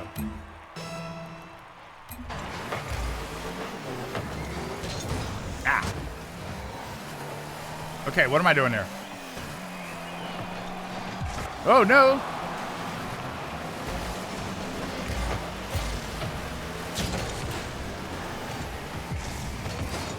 Ah.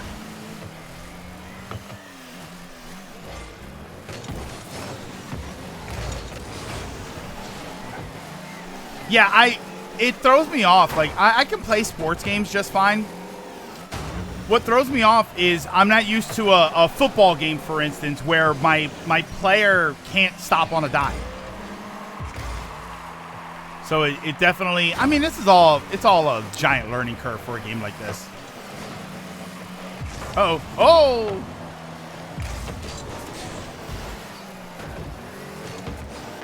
This kind of, I mean, Hot Wheels Rocket League, let's be honest here. That sounds kind of cool. Oh, no. And those Hot Wheels, to be fair, those Hot Wheels games are usually pretty fun.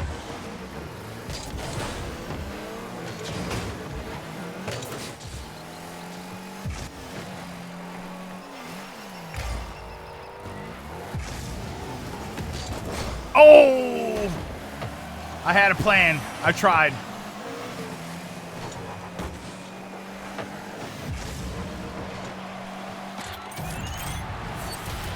Yeah, those Hot Wheels racing games are always really fun.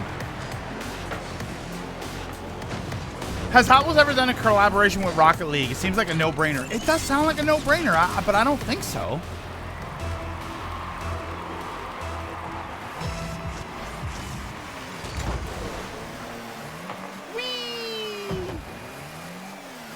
By the way, I can change my car, right? Oh.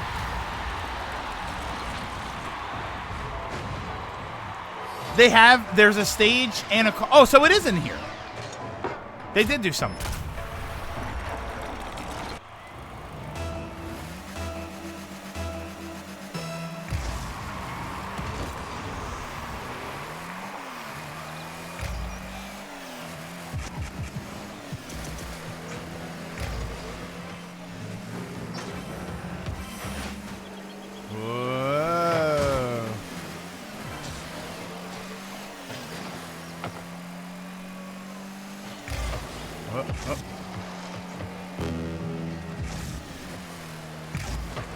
Bennett, no!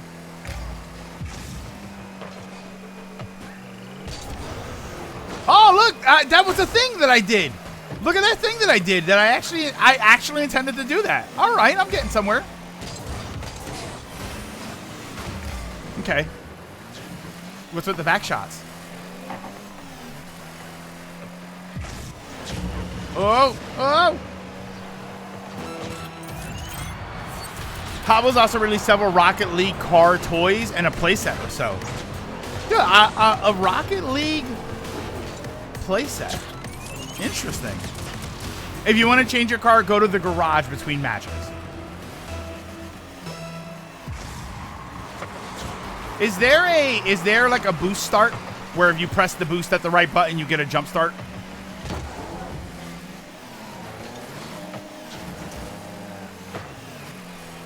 Hey, all right. I got an assist. No? Okay, I wasn't sure if there was something like that. I figured because you have a boost button.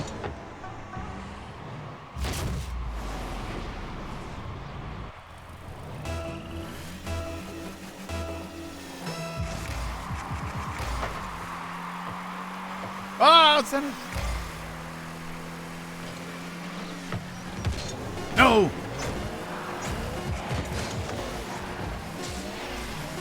Many don't remember it's because it didn't actually have much of an impact besides, oh, that's neat. I mean, it doesn't really. It's not like it's going to have a giant impact, but it's still fun.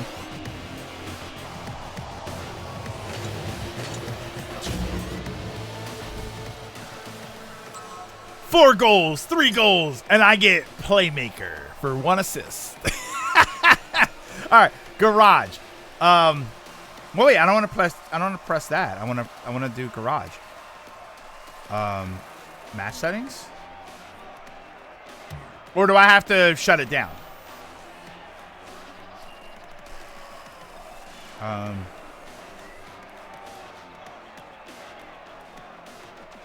Just hit ready? You just hit ready. I'm gonna watch Inside Out 2 today with my best friend. I thought you were saying, Kia, I thought you're saying you might? I thought you were definitely going.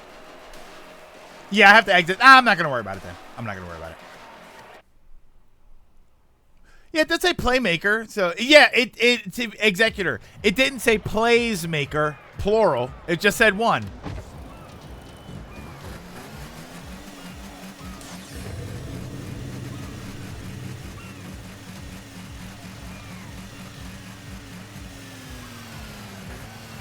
Yeah, I mean, Inside Out 2, you know, I hate to say it, but it's definitely true. I'm just gonna I'll wait for it to come out on Disney Plus.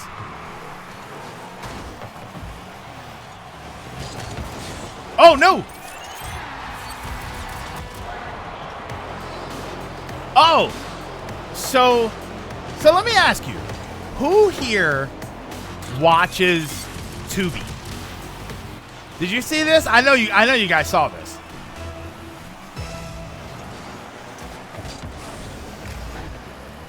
I'm curious to know who uses Tubi. No! Oh, I hit that away. Not Tubi. Wait, what I was saying? I'm in the game. Wait, silly Rocket League. I'm in the kitchen. I know of Tubi. So Tubi is that's a free. I don't know if streaming. It's not really streaming service. I mean, I guess technically it is. It's a free app on your TV. Anybody who has a smart TV, most likely you have it already. And, oh man. And it has a bunch of stuff that's already on it. Like there's a bunch of things on there. I only found out about this about a month ago. Like I knew of Tubi. Kind of like you said, nobody. I knew of Tubi. It was always there. It's like Pluto TV. It's the same thing. Like, it's just a whole bunch of stuff on there that I've never seen before that I didn't really care about because it probably is all junk. There's a bunch of anime on there. I ended up sitting there watching. I was exploring all of the anime that's on there. And I ended up watching like the first 5 episodes of Ranma Half. There's a bunch of older anime on there. There's a lot of stuff on there too. Yeah, it's on my TV, but I don't use a lot of streaming apps. It's actually pretty good. There's a ton of stuff on there. And you got some ads. It's not really a big deal. It's not an overabundance of ads. There's more ads on something like Netflix. They have old Gundams. Nothing Gundam. I think they have some mecha stuff, but nothing Gundam. No Gundam, no Macross. Oh no! Macross is coming to Disney Plus though. I guess Macross was in some sort of a weird situation. So it hasn't really been anywhere, but yeah, check it out.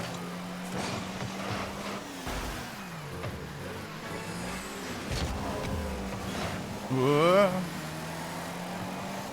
right, you have to come down. There we go. How goes Rocket League? It's going. We're rocketing along. Oh! No!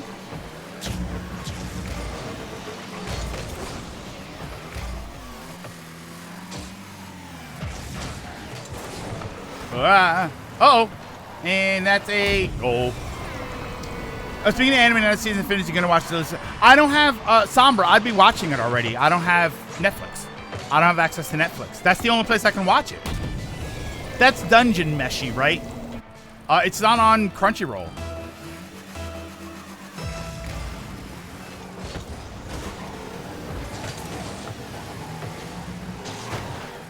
Oh, I went right under it.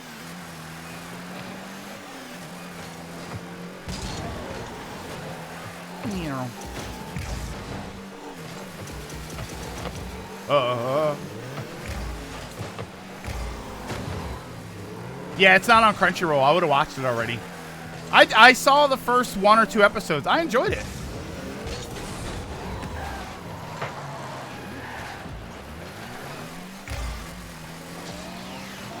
Yeah, Netflix paid for exclusivity, which Netflix has a bunch of shows that are like that.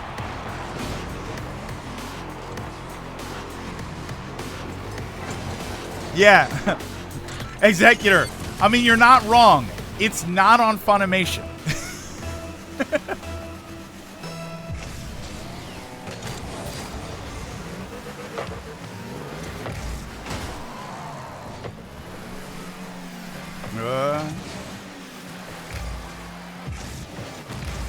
Uh-oh. Oh, no! Am I looking forward to Spy Family Season 3? I haven't watched Season 2. I never sat down and went back to go watch it, to watch Season 2. For a cooking show, the show got crazy. I did, I forget who it was that told me, but thank you for telling me. I did go back and I did watch the next episode of Yudu Camp. I thought that they were done, which I was kind of confused because it was missing some stuff, but I did go back and finish it. Or I watched the next episode, I should say. Very good episode. I mean, just what an overall great show that is. Uh-oh. Uh-oh. Oh, no. Oh, that was a mistake. Oh, we're getting beaten up.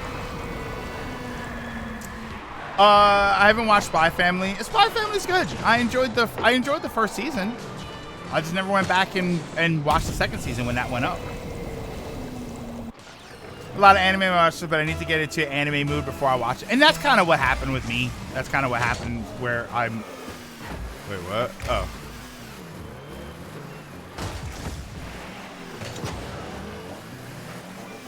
Where I have to be in the mood to watch an anime, and then when I am, I'm fine. I watch tons of it.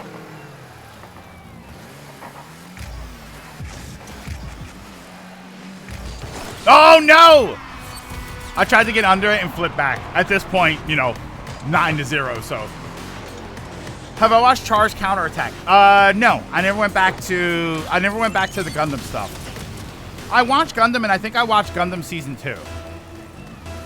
Or Gundam 2. Yeah, I accidentally scored that one. That's okay. Again, we're losing 9-0, so no. The loss is hardly my fault. Yeah, Gundam Zeta. I watched Gundam Zeta. I knew Uncle was griefing. I'm not griefing. I am this bad.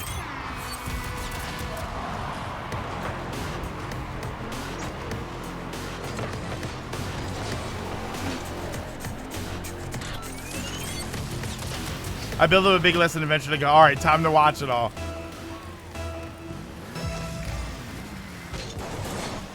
Meow.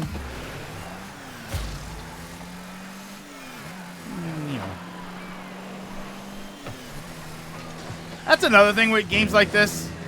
In my, like, as I'm learning it, as I would be learning it, I feel bad because this isn't something that I can really learn by myself. I mean, technically I kind of can, but I can't really learn this by myself, which means if I try and play it online so that I can learn it, I'm going to be screwing up a lot of people.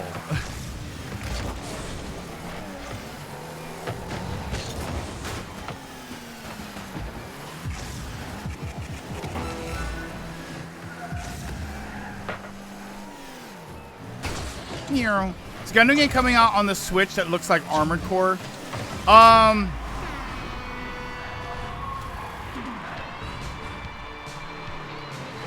Gundam, is it Breakers? Gundam Breakers, right?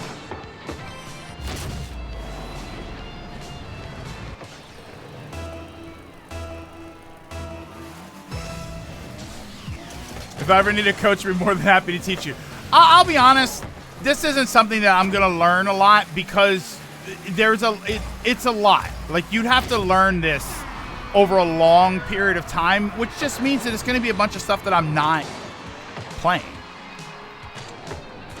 Like, I don't have time to put the long-term effort into this game and be playing X Defiant and be playing Splatoon whenever that comes out, or if I feel like playing that, and to be playing single-player games. And, like, it's just a lot. It's a lot to do. You also have, and was this, and you also have to remember, I see the remembering it, I don't think is as much of a problem. just because muscle memory takes over. You know, I'm not sitting there when I play something like X Defiant. I'm not sitting there remembering this is the shoot button, this is the slide button, this is how I switch weapons, this is how I throw. I'm not really remembering all of that. You remember it at first, and then your muscle memory takes over, and you just sort of instinctively know how to do a lot of that stuff.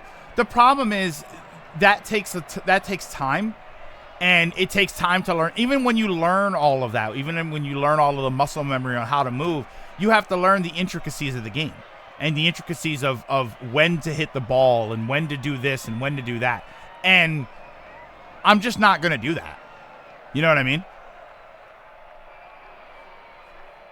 How appropriate. I work at a hotel and we've got a soccer team staying there. Uh-oh. Is it, Sean, are they a good one? Or is it... What's the one that got beaten up? Brazil?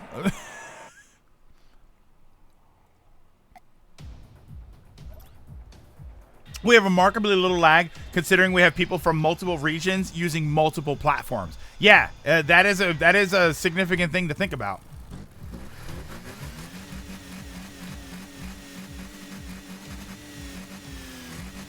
Oh, it's a bunch of high schoolers.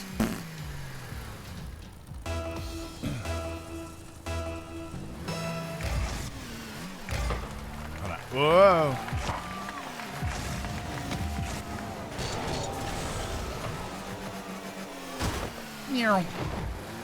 Uh-oh. Hey, wait, I'm orange. I don't think I've been orange this whole time. See, yeah, I think if anything, one of the first things I need to really understand is need to like muscle memory myself towards is the sliding. Because I'm forgetting to hit square and slide so I can turn more sharply. Please say there's no ice physics. I'm gonna spectate for a bit. Well, be careful because I don't want it to be lopsided if one person is spectating, which makes it a 2v3, especially if I'm on the 2.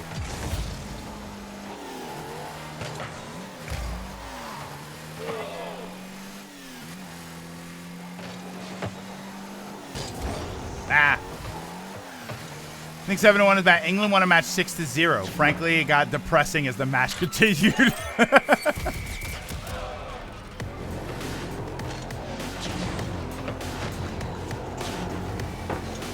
I wish can I look at the records?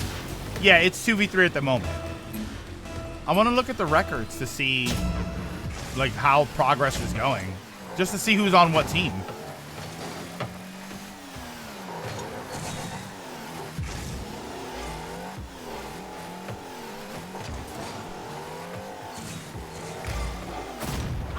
The L1. L1 is the leaderboard. There we go.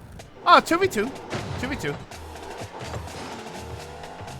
Look at a ping. What does R1 do? Nothing?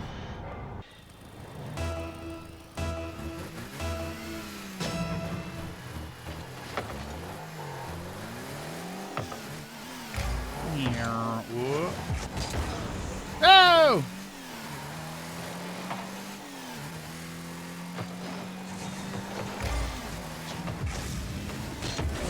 Oh no! Oh! But I added roll to R1 when I mapped my controls.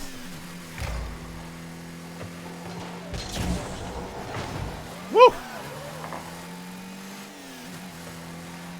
Does R2 D2? Oh my god! Ball came right at me.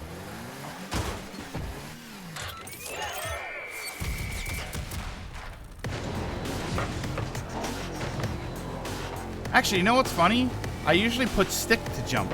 I should probably have stick jumping. I'll swap my boost and drift around my controls. Yeah, see, stick is... No, because I have to double tap, too.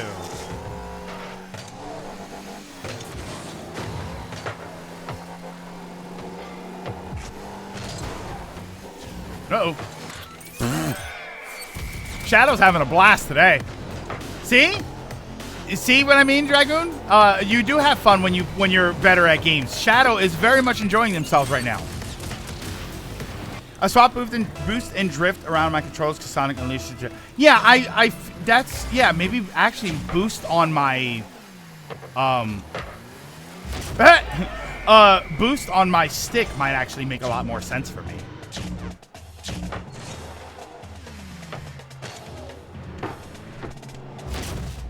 See this,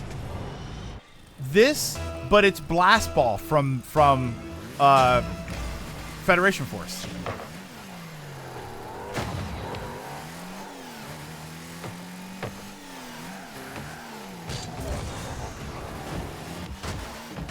Oh! Oh no! that was inadvertently a shot on goal.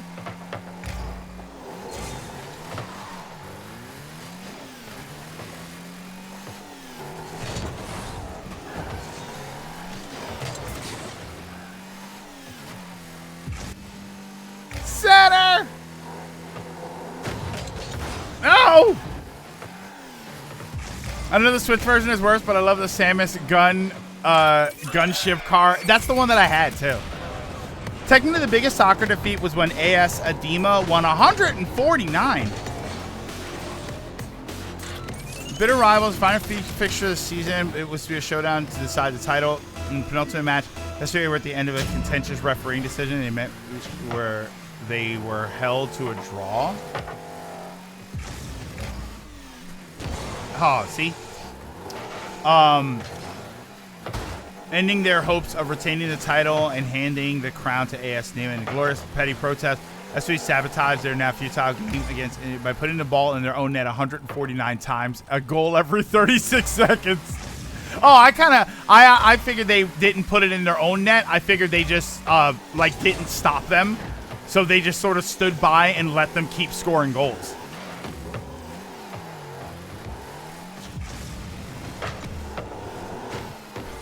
Like, that would have been so much funnier if they were just like, and they just stood off to the side and said, yeah, keep scoring goals. Because then the other team is going to sit there and go, oh, okay, yeah, we're gonna boost our stats by scoring goals. Yes, Ronan's down there fighting the good fight by themselves.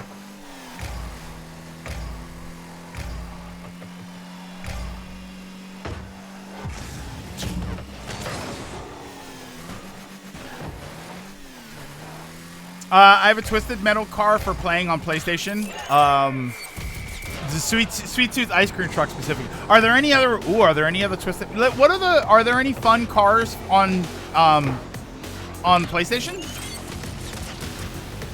Game probably took 7 hours.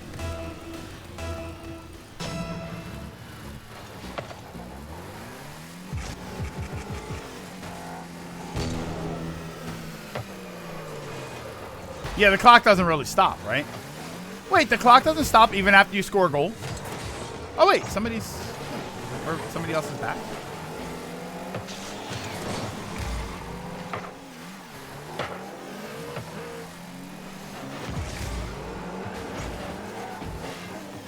I think it's just Sweet Tooth. Oh, that's a bummer. Because Nintendo had 3, right? Didn't Nintendo, or was it just 2? Was it just the Mario car and the Samus gunship? Oh, a Luigi one. They had a Luigi one also. Yeah, they had Mario, Luigi, and Samus. It's funny that you have Mario and Luigi and Samus and not Mario and Link and Samus. Fighting for my life. Well, you got Tommy to help you. Tommy's in there. But don't count on me for help. I don't know what I'm doing.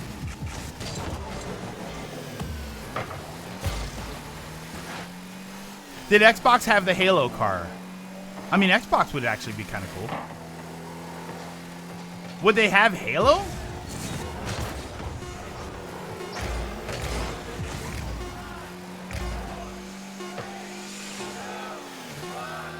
Meow.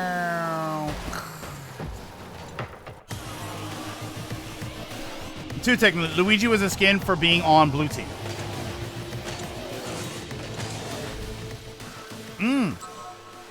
Xbox had the Warthog from Halo and a vehicle from Gears. That kind of makes sense. It's also weird to me. I guess you can't really do that because it's an open air person. But a Mario Kart.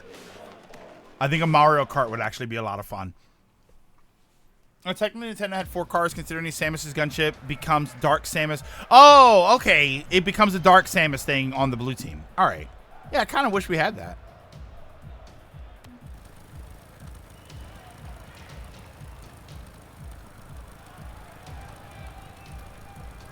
How do you get the special car for the PlayStation? Is it just, it should already be there for me?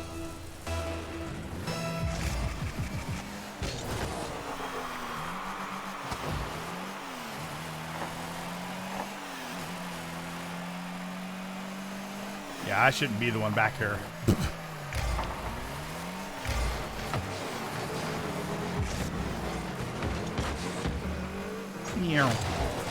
All right, it's 2v3 and I'm here too.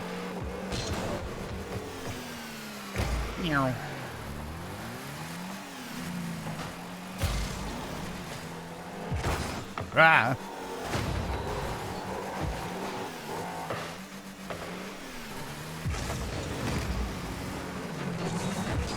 Oh, how?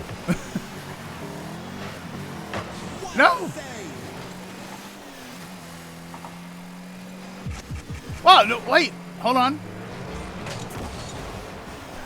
Hold on. Let me wait before I say it. Oh, no. No one scored in the first minute. Oh, man. Now we got a game. No. Ah. The game doesn't end until it ends. Even at the timer hits 0, so long as the ball so long as the ball is in the air, the game continues, so it's still possible for a last second goal. Is that for this or for football? Is that for this or for football? Football has that weird thing where like the penalties just they get added to time at the end of the game or something. For this. Okay, that's why when it would hit 0, the game would still be going. That makes a lot of sense. It's the ultimate Rocket League showdown, and me.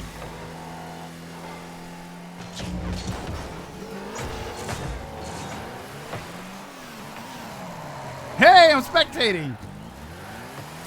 Oh, hey! If you can keep the ball, so it stops when the ball touches the ground. So Greg is Yamcha? No, because I haven't been blown up yet. Actually, I think I was blown up.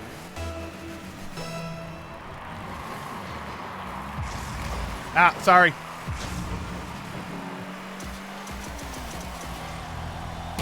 Hey! Penalties are only added in an elimination game. Randomly saw something on Twitter that sounds like a great D&D idea. If you have a party of murder hobos, make sure that they have the speak with dead spell, so they can interact. They can still interact with the plot. Oh. Or just don't have murder hobos. Have there be a penalty for murder.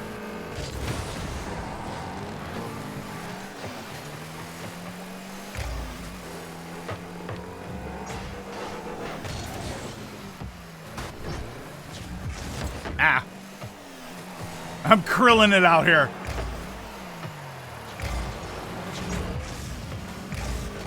Ah. That feels targeted at me. To be fair, Lilac, you're not a murder hobo. You just accidentally kept killing people. As far as I can tell, you weren't doing it on purpose. Oh, damn it.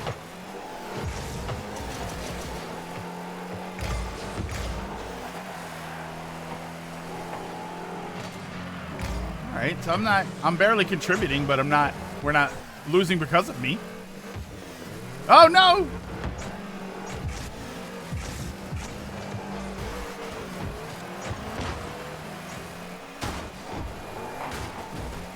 Oh.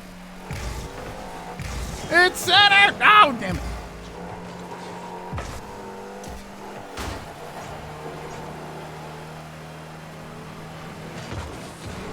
Oh. No. Anyone could have accidentally shot a fireball into the stands, killing 48 people. Hey, look, it's honest mistake, Lilac. Honest mistake.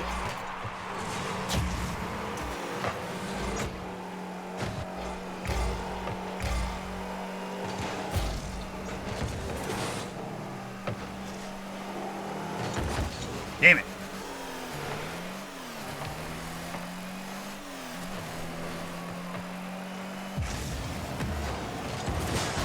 Oh!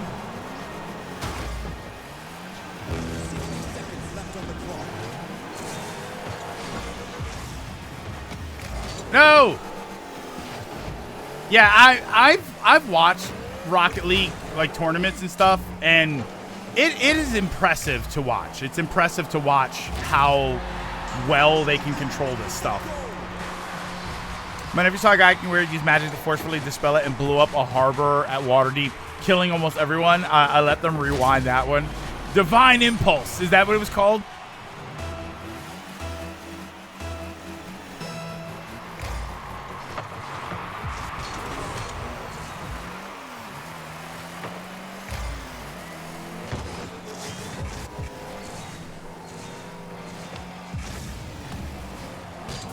No! Oh.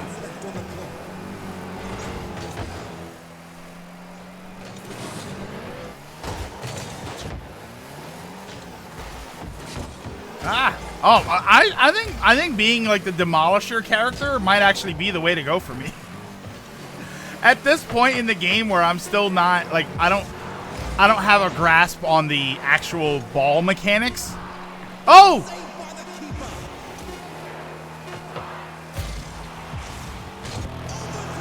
I was about to hit the ball.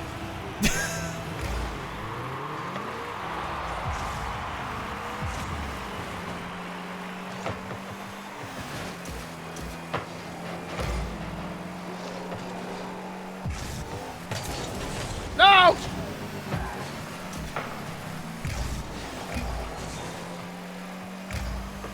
I feel like that's a big thing for this game, right? Is driving like far back to like reposition yourself.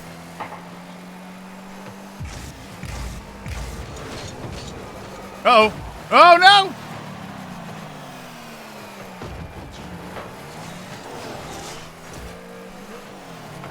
Oh! Oh! As a DM, I can tell you, you can have punishments for murder, and your players will still end up killing half of the kingdom because he was rude to me first. I mean, that sounds like me.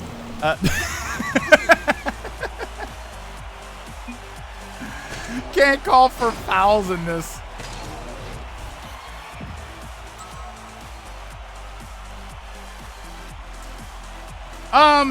All right, so there's two spectating. So what? So if we jump into another one, is it gonna cycle in the spectators? I want to make sure that the spectators get to play too. Make it match setting. I can make it 4v4. 4v4. Okay, there we go. All right, we're in. I'm sorry, spectators. I kind of thought that it was automatically cycling you guys in. All right, so that worked, right? Yeah, that was actually a good match.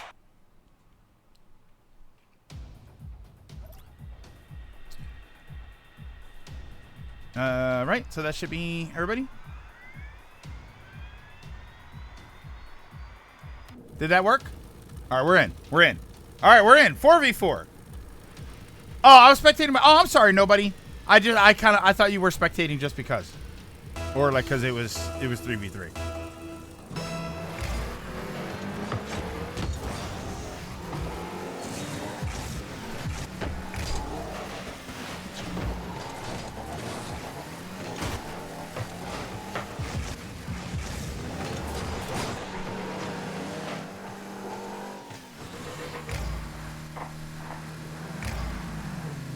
Yeah, see, that'll make me sick if I'm turning the camera around a lot.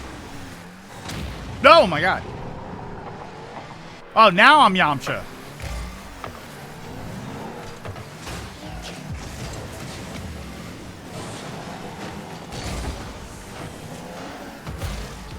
Ah.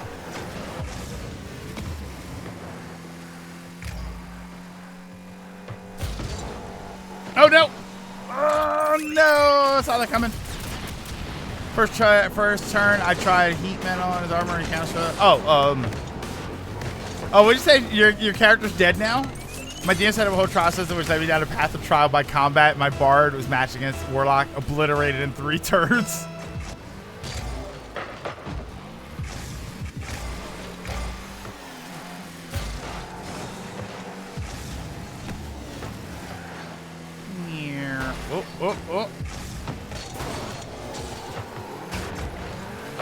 Oh no! The rest is just fireball, and he Eldritch blasted my ass. I tried to flee but couldn't get out of range, so fireballed again. Eldritch blast took me down. Here's a better question: due to the length of the trial before the combat, are you ever given the opportunity to reset your spells?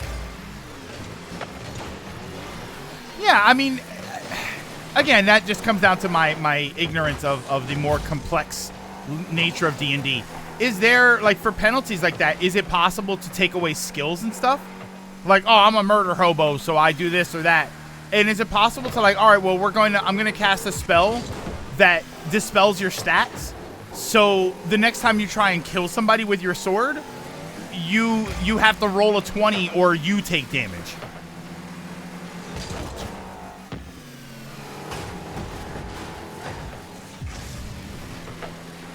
You know what I mean? You sort of turn it into that where it becomes a problem for that. You can do some stuff.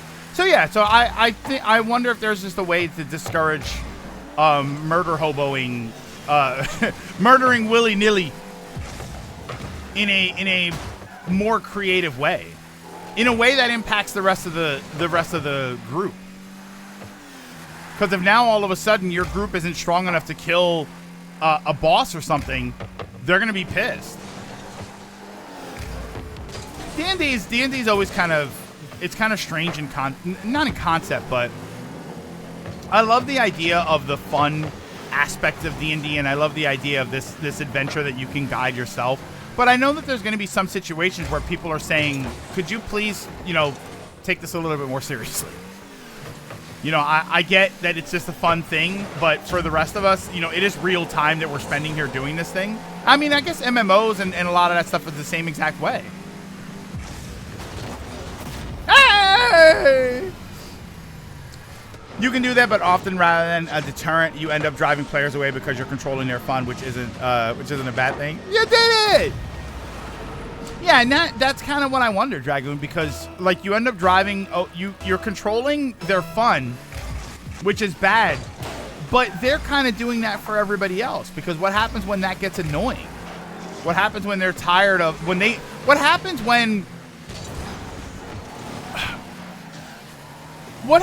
you try and do like an escape room with your friends and one of your friends just wants to sit there and not do anything? It's like, but you're trying to solve the puzzle. You're trying to do the thing. So in D&D, sure, it's a fun thing where everybody kind of creates their own fun, but maybe you want to actually figure out the adventure. Hey, Rabbit, you're actually good at this. Wait a minute, hold on.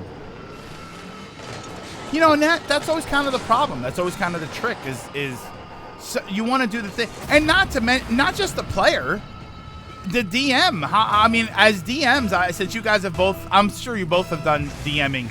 I'm sure there are moments where you write up this story and this adventure and then the players don't want to do it. And you're kind of like, why did I write all of this stuff if nobody wants to participate in the story? Oh, I totally missed that.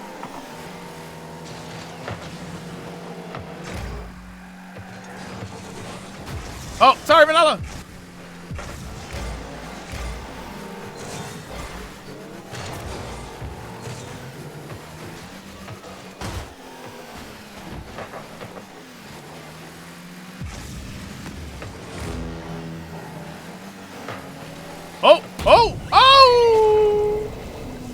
That's happened before in an escape house. One of our friends was a stick in the mud. Yeah, so when they're a stick in the mud, it kind of becomes that same problem where, all right, you don't want to tell somebody how to have fun, but they are also dictating how everybody else is having fun. Because maybe the fun of D&D sometimes is solving the adventure, is getting through the adventure and figuring out the puzzles of the castle or the dungeon. Right. Maybe you want to do that. So if you, at the same time that you don't want to railroad anybody into a different experience, you don't want to let them railroad everybody else into a different experience.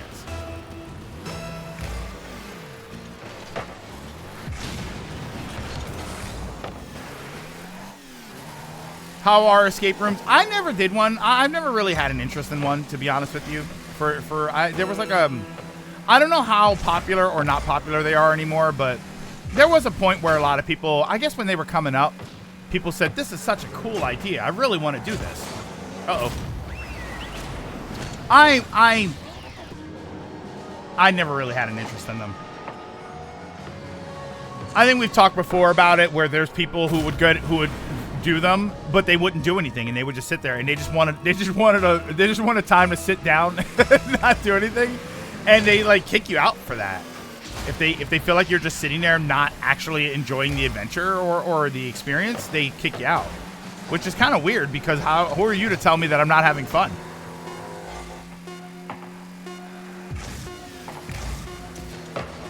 Oh no!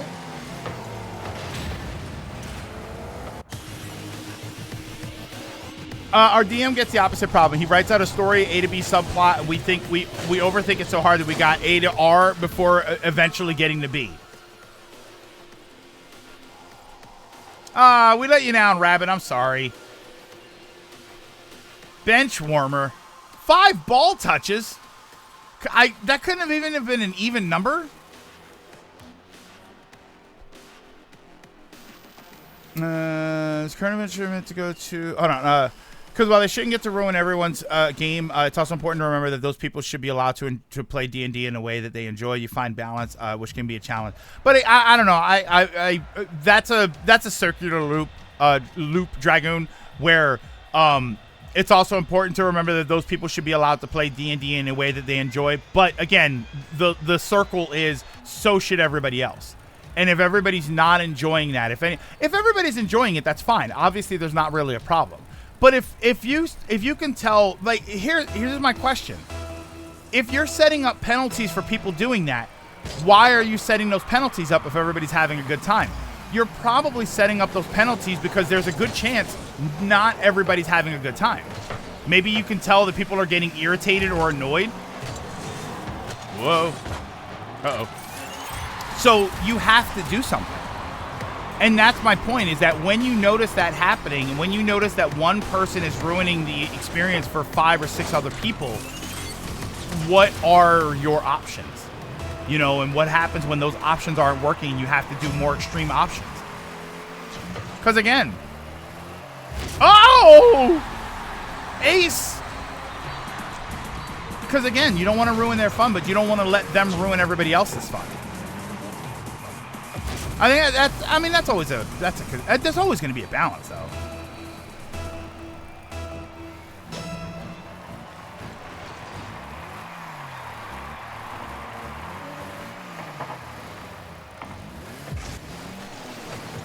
Ah.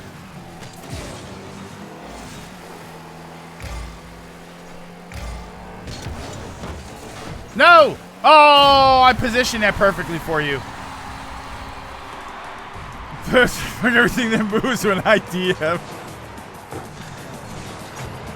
This issue we got there meant to go try. Oh wait, current adventure meant to go to shop by finding this guy's illegally selling magical items in black market. Takes 2 hours to stakeouts. Uh oh. Oh, I thought that was.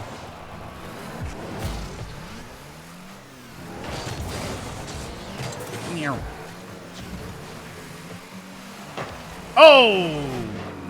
That would have been nice.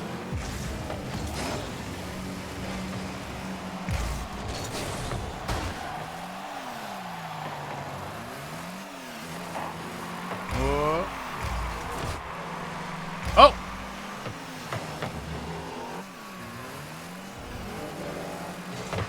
Wait a minute. Wait a minute. No! I got to get in there first and crash into him so he can't do that.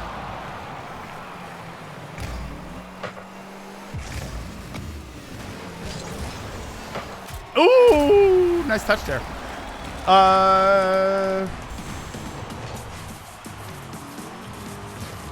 So it's about 2 hours of stakeouts, hostage taking, sneaking in his shop. We busted down the door, squashing him under the door. I stood on him unknowingly. He was under a collapsed door. My 1,300-pound centaur turning his body into paste. What? He couldn't handle 1,300 pounds of centaur standing on top of him? That sounds like a him problem.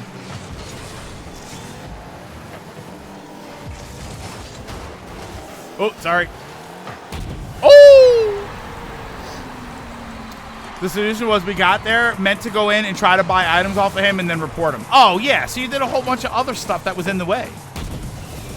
Often what you do is engage everyone with something they can do. You have puzzles for the puzzlers, combat for the fighters, and so on. I found a good part of being a DM is taking a story, looking at it and saying this should matter less than everyone having fun. Oh, how?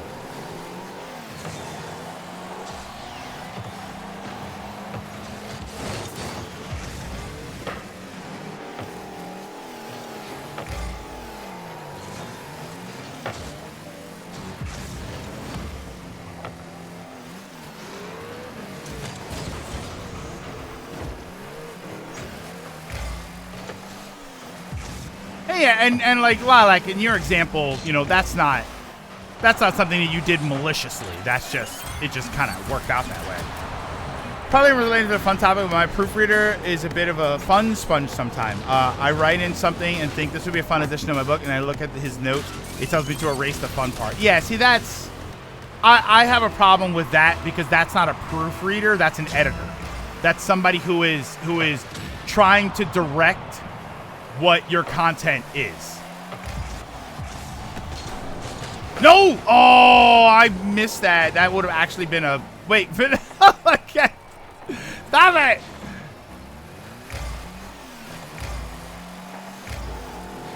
What were our cars doing? All right. Hold on. Ah.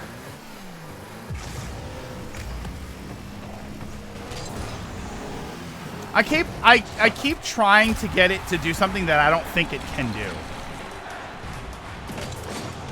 Back from running a few errands. How goes Rocket Leaguing? It's a lot of fun, but I'm definitely not winning.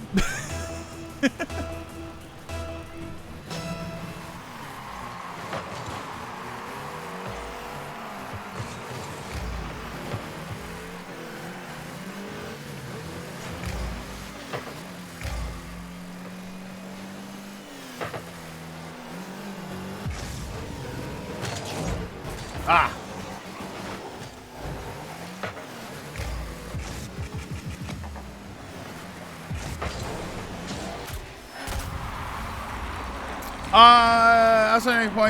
Also make a point to have smaller games. Can do that kind of stuff. For example, right now is a break story. We're doing a murder mystery one shot where I was like, here, none of my rules apply. You can betray each other if you want. This is specifically a different campaign.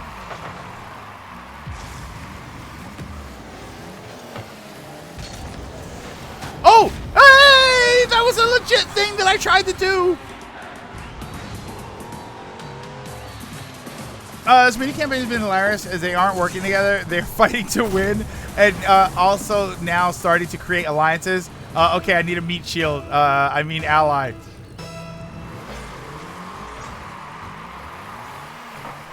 Alright, cool. Oh, no. That was actually a thing I tried to do. It wasn't just an accident. My car sort of bumped into it, and it kind of accidentally went in. Yay!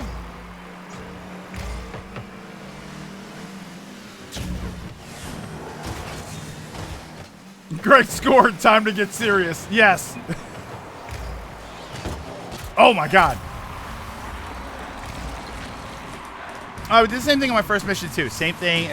Just find the guy, beat him up, and find out where his cult, find out about the cult he was in. What we did instead was we scare him, get into a stagecoach chase, give the poor driver paranoia, paranoid and owls. Stakes' apartment tried to trick him into letting us into his apartment. Break in the back window. Chase him to be safe. It didn't exist. Chase him to a safe house. Didn't exist.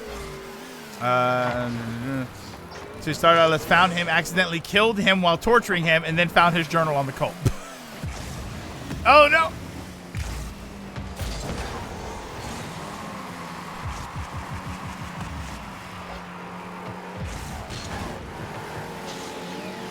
My timing is always off for that.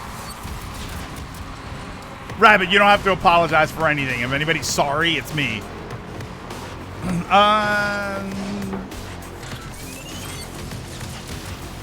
Favorite, one of them found a secret that let them know you could turn on and off the lights in the middle of another player going through a trapped hallway. Triggered it, blinding him and causing him to fall into a trap. Oh my god!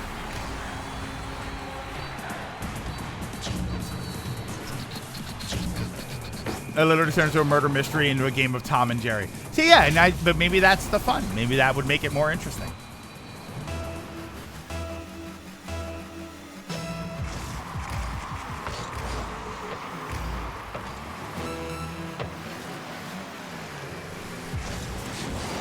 Ah. Does that use a resource when I slide?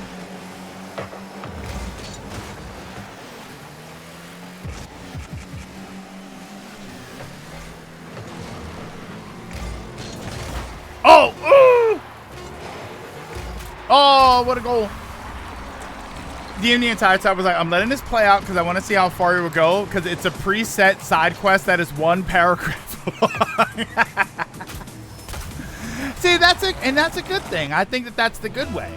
I think when you write a paragraph and then people turn it into pages of stuff that happens, I think that's a good thing. I feel bad for the DM that writes pages of stuff and then the group says, "All right, kill them."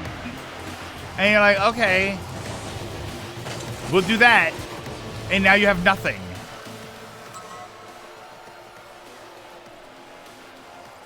Vanilla, you look at my stats.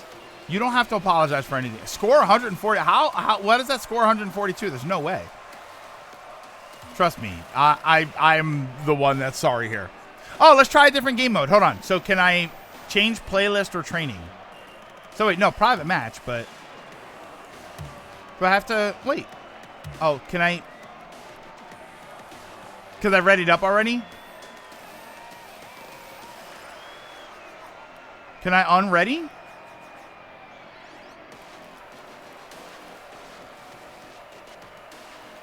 Match settings. It didn't let me. Well, I think I got it in time.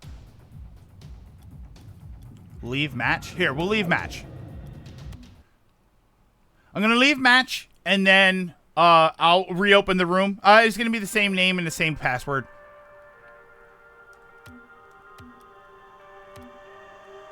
All right, so soccer beach ball. The ball is lighter and curves just like a beach ball. Boomer ball. Drop shot rumble. What are all of these? Infinite boost and increased boost strength. Gridiron. Heat seeker.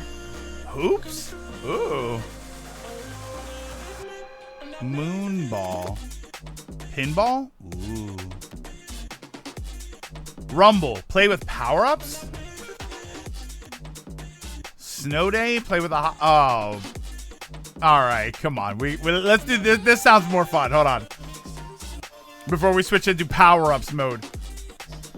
I like the blue Riddler logo, by the way. With, Kia. But what's that stuff that's splattered on it? Oh, we done that too. He wrote a big epic encounter and we got to Strahd's castle. Big fight throughout the castle, but we dodged the traps in the entrance. Got to the basement, found the wish blade. We're going to save it, but I had a deal with fiends that made me always seek more power. So the party was forced to make a wish. They wished for all glyphs, sigils, and runes in the castle to be removed, causing the castle to collapse, along with the fact that we destroyed half the realm already. Okay. So you guys can join. It's just you have to just Same thing. Go to the match. Go to private, join private match, and then put in the information. Sorry about that. That's always my advice for DMs. If you want to make a very focused, very story-focused game, then make that very clear that players shouldn't try to break it, but realize that players aren't characters in your story. They are people hearing about it and will do what they think is right. Johnny just showed one of my looks in his newest video. I'm so happy he showed it off. I don't care if it was for a split second. Are we okay? Did you guys not like hockey? Did you not want hockey? Oh, you have to leave the old game. Okay, I thought it was like Smash Bros. When I left to close the room. Oh, this game does it. That's what I want Smash to do. Most magical moments I had in D&D were because I went. But the plot, you know what? Screw it. Let's see what happens. Working with what the players are trying to do. Yeah, I guess when I left the match, it's not like Smash where it closes the room. It was just me leaving the match. And I guess it passes off the lead to somebody else, which is what I want Smash to do. A lot of the time we don't try to break it. We just either overthink things or we try something and the dice just says nope.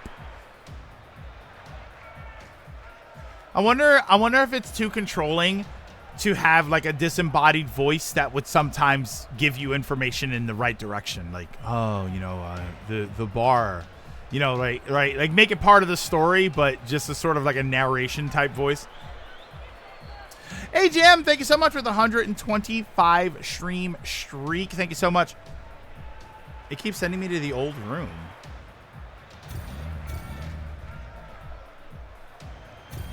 Oh, wait. Now it's saying you left the party. Okay, so leave the party first. Yeah. So, Vanilla, leave the party first and then try it. Let's see what happens. Everybody might have to leave the game.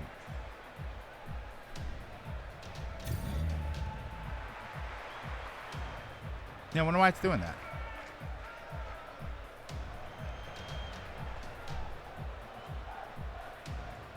Okay, so yeah, leave the party that you're in and then rejoin, and it should bring you into this one. Interesting. I'm in. What's the room name? Same as before. Same as before. What did I put? There we go. How do I leave the? How does she leave the party? I'm on the battle bus. Press start. And it should say leave match, and then there should be something to say leave party.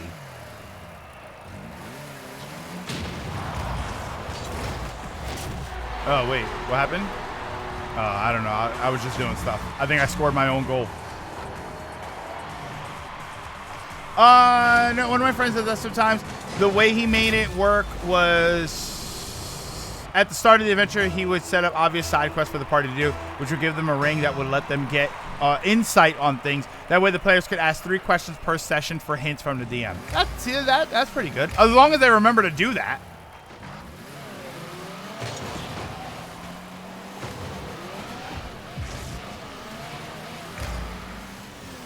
Oh, I like this mode. The ball doesn't go nearly as high. Yeah, the more obvious you make it clue, the more players will miss it somehow. Like the cult secret entrance isn't gonna have a big sign on the door that says secret entrance.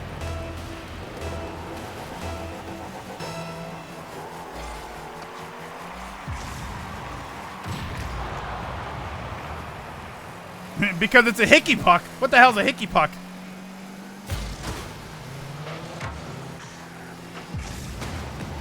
Oh no!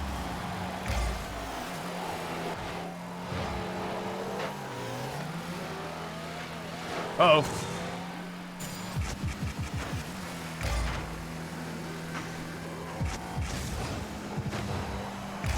Oh, good shot. It's 15 gigs, so it says it'll take about an hour to download. Holy smokes, will this be surely added to the catalog for later stream? I mean, the turnout's pretty good. We do have 8 people playing, so this is something that we can do a bit more regularly. We tried before, and there weren't that many people playing it, so now that it does seem like more people want to, or at least willing to play it, this is something that we can definitely add.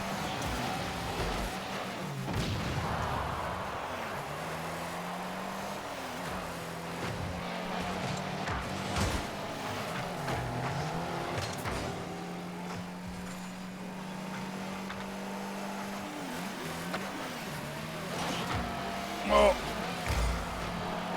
Oh, I keep thinking I'm like gonna clip it, and that's which is what I'm trying to do.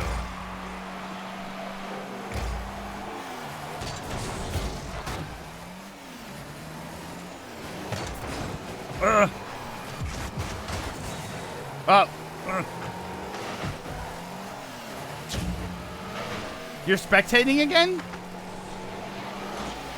Can you, Vanilla? Can you like press start and see if it lets you join, or maybe did I set it to 3v3 again?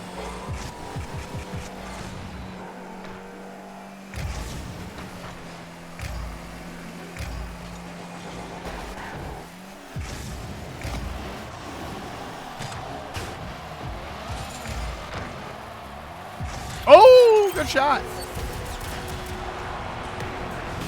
The secret entrance to the bad guys lair is a neon sign that says "Enter here, minions." No, not change team. Not report that.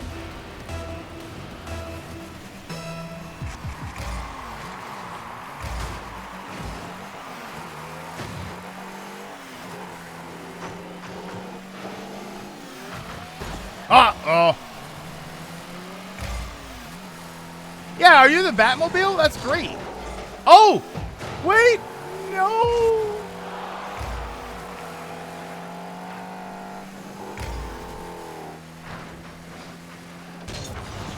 Oh my God.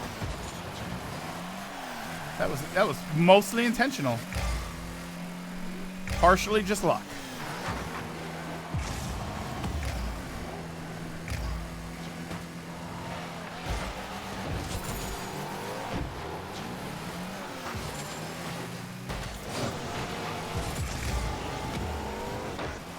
Oh, I think I stole that goal from you.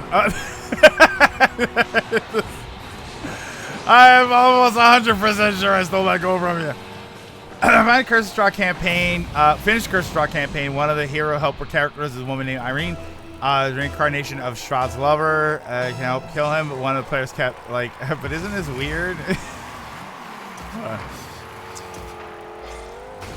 Sorry.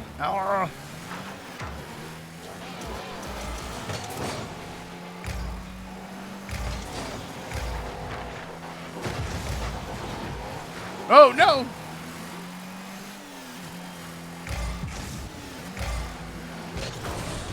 Oh!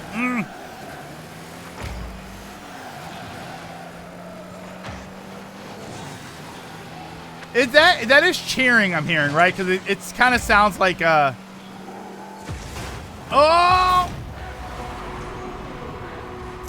I got the whole party suspicious to the point where they decided actually she was the evil one all along, and she reincarnated because Strahd is trapping her in Barovia, and all the players got so excited they figured this crazy plot twist.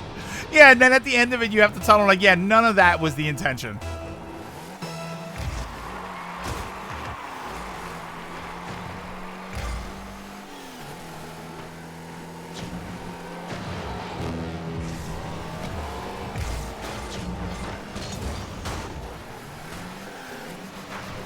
I feel like a hockey puck would be harder to hit than a goal than a ball. I mean, if the puck is flat, yes. Or if it's like spinning around, if it's all rotating around in a bunch of directions, then yeah, it would probably be a lot harder to hit in a very particular direction.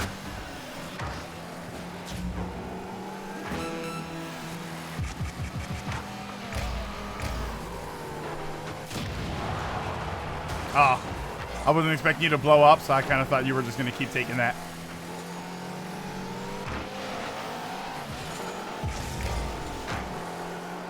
Oh, a little crazy tap in there.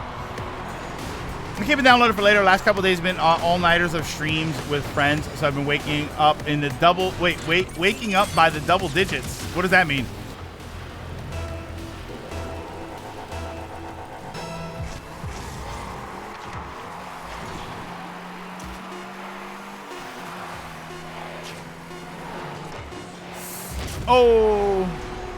Oh, waking up at 11 a.m. Okay.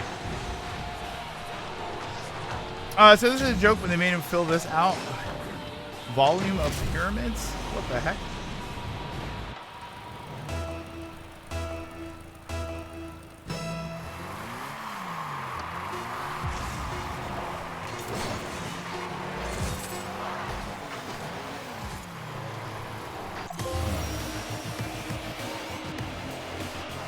Oh, my party met my new character. My character was made to be part of the faction that we were originally helping, but then got put on rocky terms with after my other character committed mass murder. Because I wasn't going to just play it out like, yeah, I trust you. I said I'd give them a test based on each party member. So I tested the rogue's ability to infiltrate a base without being caught, sorcerer's ability to identify magical items and people's intent, and the barbarian, you made him, and that's when you made him fill out the, okay, well, that's just mean.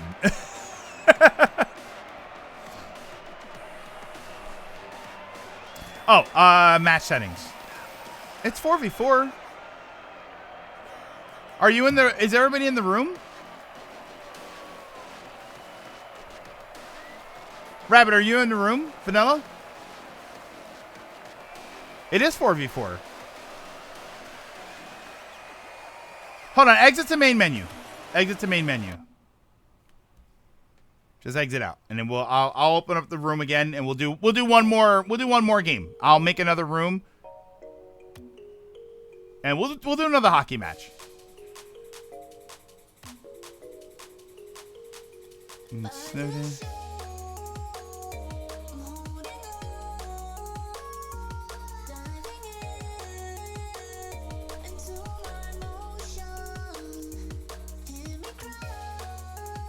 So everybody leave the party and then go back in. I'm going to create another room.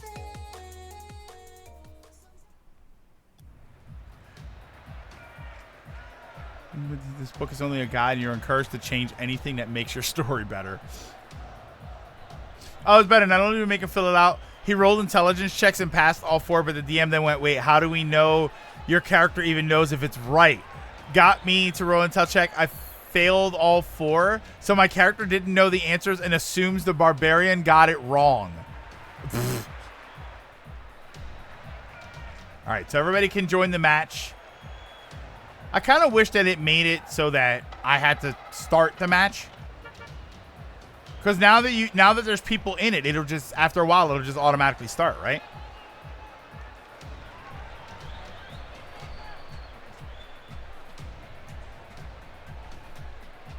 How about this? I can... See, I don't want it to just auto-start. I don't want the game to just start. Why does it do that?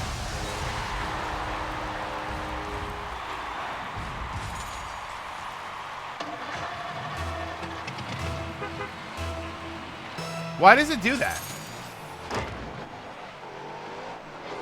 No, I know. It started because someone joined the team, but why isn't it set so that I have to actually start the game? Because now it's a 1v1.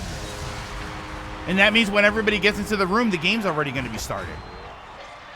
Is there a way to change that so that I have to, like, confirm that we're starting?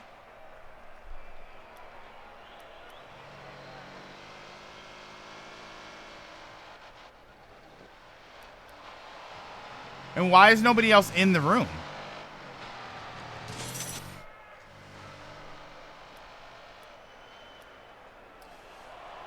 D&D is a very magical game about writing or reading story, having your player miss the point and do something else and realize, so you went to a cave instead of the evil castle I planned out. Who's to say the bad guy doesn't just have an evil cave lair, and reworking it on the fly?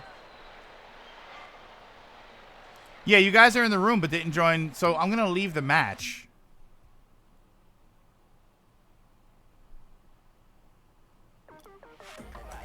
Yeah, like you didn't join a team yet. See, that's kind of weird to me. So, like, I do this. I hit private match. Hit private match. When I hit create match, the second 2 people jump into the room, it's going to start the match. And I don't want it to do that. Because you can't enter anything right now. There's not a lobby that you guys can get in unless we're friends. Yeah, create match. So now this is just going to start. It's like the second 2 people get in here, it starts already.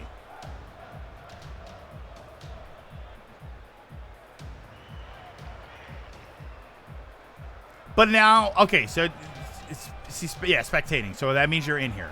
All right, so I won't, nobody join a team until we're in.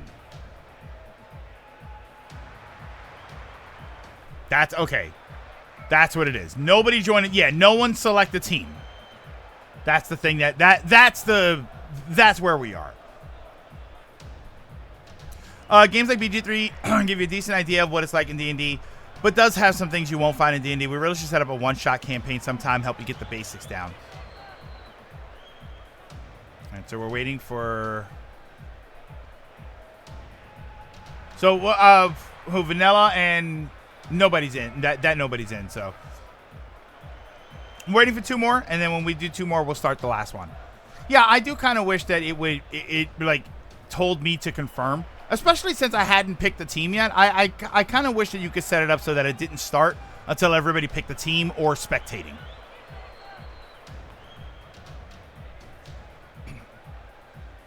All right, missing 1 because that's spectating 7 counts me. Yeah, Vanilla's in there. Someone has their mic on? Well, I do. I have mics turned off. Is someone on mic? Do you hear somebody? Oh, wait, I can't hear you guys. So you guys are saying that someone has their mic on.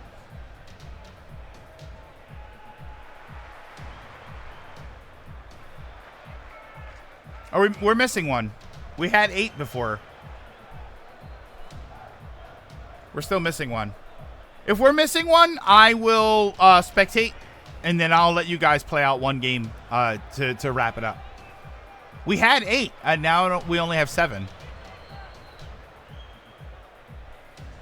We were using D&D Beyond. I think I made a thing on D&D Beyond.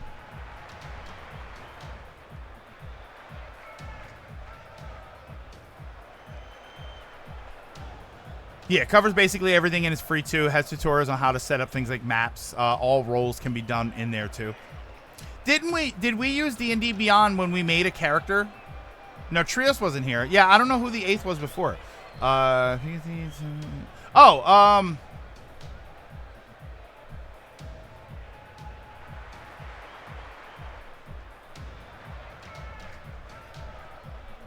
Tommy. Oh, that's right.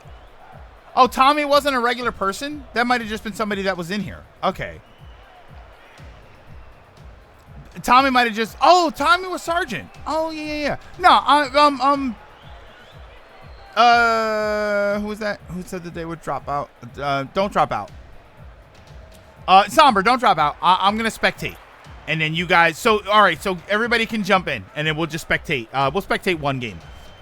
And that'll be the wrap-up for the day. Use that for a one-shot sometimes. It can help you get the basics of D&D too. It makes it easier if you ever want to join a group.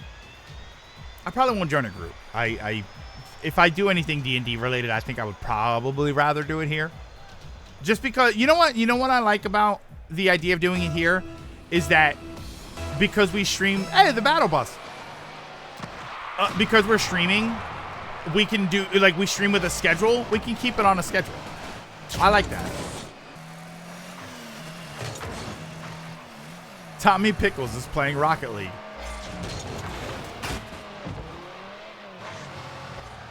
Oh, and I can move over. Oh, look at that. Look, Somber not moving. Director auto cam. I'd be willing to DM a one shot for us. Just excuse any nervousness I may have. Oh! Oh, no, wait, that's the wrong goal. I think we're in perfect amount of people. Average is 25 to 30. That's enough people for Twitch D&D without getting overwhelming with chat.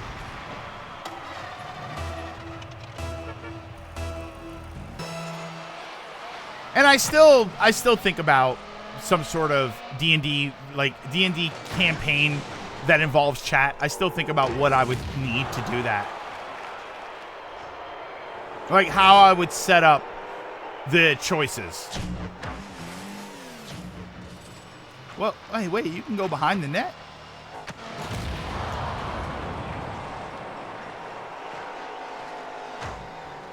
Well, I guess it's hockey, so yeah. Oh. I like the little battle bus.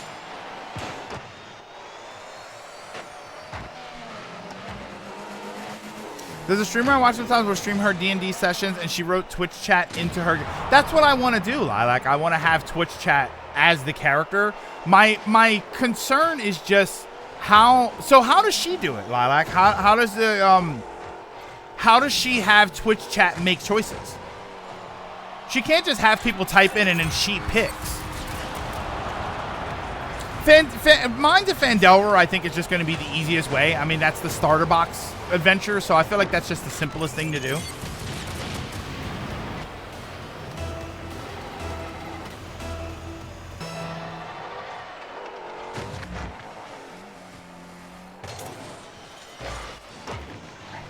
What's on the puck, by the way? I'm trying to figure out what's on the puck. Is that a booster? Is the puck the booster symbol?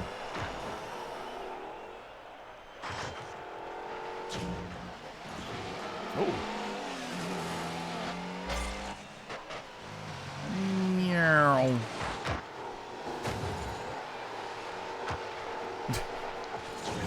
They're all playing with the puck over there.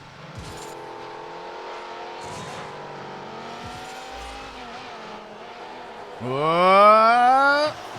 Oh, it's right there. What's a gimme?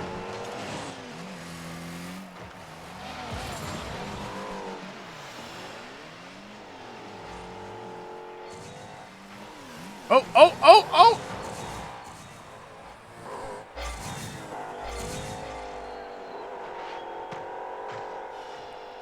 We good? Oh, here we go. Oh, oh, wait. My party once ran into a group of idiots shooting like flat earthers.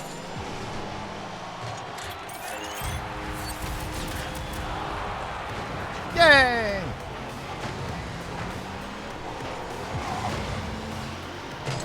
So what's everybody's plans for the weekend while we watch this last game? What's everybody up to other than watching football? Since I know that's what you guys are doing. The way Doug did it was chatters swapped each turn in combat. Oh, so like, so they would take. Oh, that's interesting.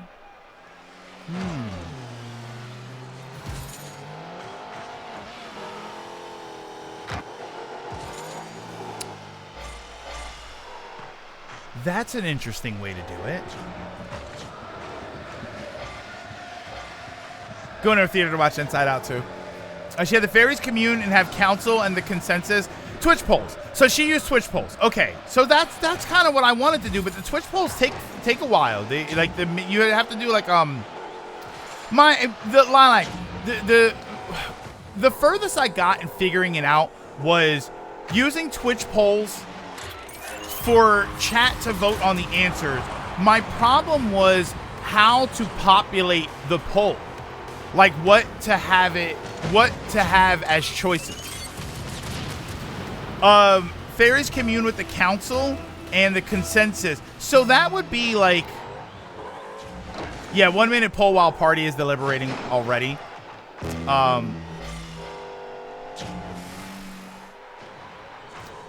And who is the council in the story? Who is the council? Is that like subs? Is she getting, because that was my thing. My thing was that I would get choices from subs, and then those choices would go into the poll, and then everybody would vote on the choices. So then subs or whoever would be able to populate the options. Mods and subs. Yeah, so that's kind of what I was thinking of doing. So somebody is already doing that.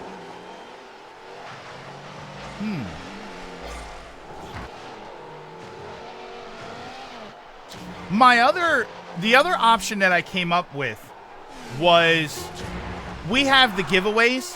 We have the Nightbot giveaway system. So one of the other options that I was thinking of doing was, in a session, I would have a keyword. And the keyword would be like, ask me or count me or I'm a spirit. Like, it would be something like that. And then what I would do is use Nightbot, do it like a giveaway where I pick somebody and then they get to decide what we do, what happens for that turn. Because then I could easily have it open, I can click it, get a name, ask the person what they're doing, what they want to do in this turn, and then cycle through everybody. And then when I cycle through everybody who has made themselves an option, then I just reset it and I do it, and then we start the pick all over again. I thought about doing something like that. I do like the idea of conferring. My problem, Lilac, and I guess this comes down to how many people are here and how many times you make choices. Because that's the problem. If you're making a choice every minute, and making a choice is a 3-minute process, there's going to be a ton of downtime in the story, and I don't want there to be too much downtime. So that's going to come down to actually. This is why I say I don't want to do any of this until I actually play the game, so I understand. I get a better feel for what the average turn cycle is. How long does it take to actually complete a turn? Yeah, D&D is full of downtime. Well, it's full of downtime for the players, right? But the DM is doing something.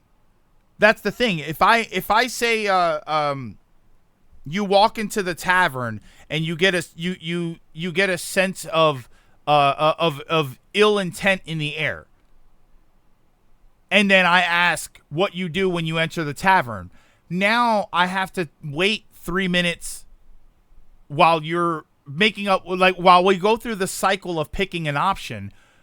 But during that 3 minutes, nothing is happening. It's downtime for the players while the DM is doing something, right? Yeah, as the DM, you end up with plenty of downtime. Oh, as the players do their thing. So there is downtime for the DM. So there is a way to do this. Yeah, we're overcomplicating it, which is due mostly to you not having played D&D. So as you're saying, yeah, it's hard for me to understand what I need, what we would need in order to complete it. Again, BG3 can give you a base idea. While it streamlines a lot of the process, it has a lot of the feelings. Also, Twitch integration lets you be able to let's chat be able to vote on choice. Yeah, like I feel like BG3 is going to be a good version of D&D for me to play, but I don't think the game is going to do the job of figuring out how to make a live D&D game for people. Yeah, the DM gets a lot of, I'm going to have to wait for them, aren't I? You quickly learn the most downtime is the players overthinking and debating over what to do. So, yeah, so maybe, later, Kia, have a good one.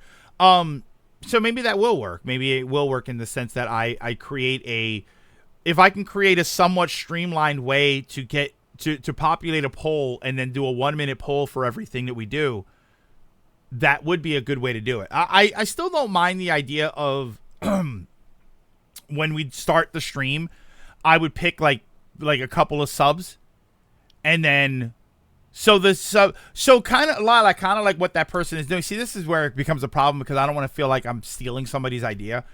Where at the beginning of a turn, I would confer with the spirits or something like you said, and then when I do that, that's me populating a group of subs. And they're going to be the ones that make that give me the options. It won't, but it can give you ideas. Like I said, the streamlined aspects are that you won't have to think of the answers as it gives you choices already. Some get added depending on actions, but it's still like 6 to 10 options. BG3 gives you an idea on the mechanics of D&D, but we will need to tinker with to get chat involved in it. That's why, yeah, because I'm talking. Bear in mind, for anybody that doesn't remember or doesn't know what I'm talking about, my idea was that we would have a single adventure campaign where I'm the DM and then you, chat, are the adventurer. So it would be a single character adventure. I would. There are ways to alter the experience for single player, for like a DM and one player. So we would be able to use any of those. The problem is figuring out how chat populates answers and gets choices on what to do. And then the game can be scaled down to just have one player. What I wouldn't mind doing is if we were to do it like subs and then follow, right? Like, and then have multiple adventurers where the subs are one adventurer and the anybody who's just following is another adventurer. Like, there'd be an interesting way to do that. But I at this point, I think just one adventurer would probably be the way to go. If you make a poll and ask players what do, you'll find players that can take up to 10 minutes to decide on two of the choices to maybe pick. Yeah, and that's why I need to figure out how to populate the answers. So I figure the benefits of subs can be that subs make the choices, and then like subs put the choices in the poll, and then chat votes on the poll. Yeah. Yeah, players will create a lot of my downtime. If it means anything, it's most likely they stole that idea of themselves from someone else. Given our track record, we can't make polls to save our lives. No, we make polls. All right, hold on a second now. We do polls from time to time.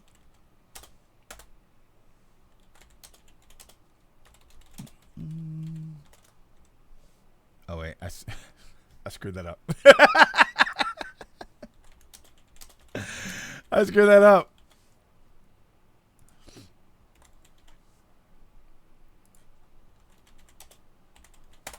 See there, polls up. Yeah, I tried to make a poll and I screwed it up. And again, there's enough of us here if you ever want to run a test game. Took my little cousin to see Inside. Hey, is your little cousin Kia? That poll is rigged. She got it from her friend. Oh, the name she went with, the fairies. She took from Final Fantasy VIII anyway. Laguna refers to the Squall party in his and Kira's ward heads as the fairies. So when Squall and team talk, they often say the fairies are back again. Oh, okay. Wait, what? Wait, is that two polls at once? Wait a minute. The way Doug did it, there's 3 characters, and he would swap out a chatter each turn. So it's a joint venture, but turns are done on an individual level. Okay, so yeah, see, that's... I don't know. I wonder if there's a way to do that. We need to figure out a way to do that. But I got to play the game first. Okay. All right, buddy. I hear you. And it's lunchtime, buddy. You're not wrong. Hang on one second here. There. I'll run it again if you want. We'll see what happens. We'll see what we do here. I can link his vid in the Discord if you'd like. Yeah, you're more than welcome to. Absolutely. Look, there. They did it to you too. See? The 50-50 thing. That's why I think a small one-shot would be helpful to get the right idea on what to do. Yeah, I think we need to do that. I think at some point we're gonna need to actually. I need to get off my ass and actually run the campaign. The first step. I think the most important step is going to be how do we make a character? How would we? I mean, because we can. Would we vote? That's a lot of characters to choose from on a vote. I feel like a basic class character, a basic race and class, human.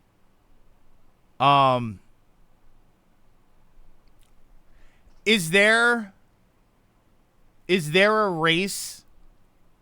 I might make an executive decision on this one. Is there a race that is prone to like conferring with spirits or psychosis, where they are known to have like split personalities and stuff? Because that would be perfect. A race that is known to have like hear voices, for instance. Elves. Vote on races, vote on classes. You can go through it and build the character up on stream. I mean, we can just do the rolling for the characters, or like points buy. And points buy would be more complicated, right? Warlock has a patron who gives them powers who can often speak to them. So that might be the way to go. Because if you do a Warlock that has a patron who gives them powers and speaks to them, you could argue that the patron is chat. And then chat is the one giving them voice, giving them the voice that is giving them directions, I mean. stats can be automated. Yeah, so we can do that. We can do something very simple for that. Yeah, for stuff like spells, voting won't be hard. Split personality is a mental illness, not a race quirk. So we'll have to just give that to our character. Well, no, I like they said, warlock might be what I'm looking for, where they're used to hearing voices, or not hearing voices as in psychosis, but like somebody said, elves. If elves usually talk to like woodland spirits, for instance, that would make sense. Where they get their instructions from a woodland spirit or something, or they commune with the afterlife. You know, yeah, is there a race that is common for communing with the afterlife? So something like a warlock would make sense because they'd be speaking to you from beyond. You know, a voice from beyond told them to do this and do that, and that's you guys, and then that's chat. Yeah, patrons can choose to give or take away powers. For what you're talking about, yeah, so a warlock might actually be a good idea because chat would be... Do the patrons have names? Do the patrons have names? Please tell me the patrons have names. I'm just waiting. I mean, the patron will have names. The patrons do have names. So our warlock could take instruction from the patron spirit Shahat.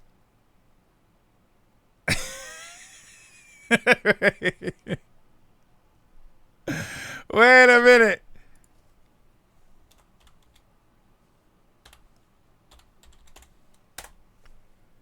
Could that be the patron?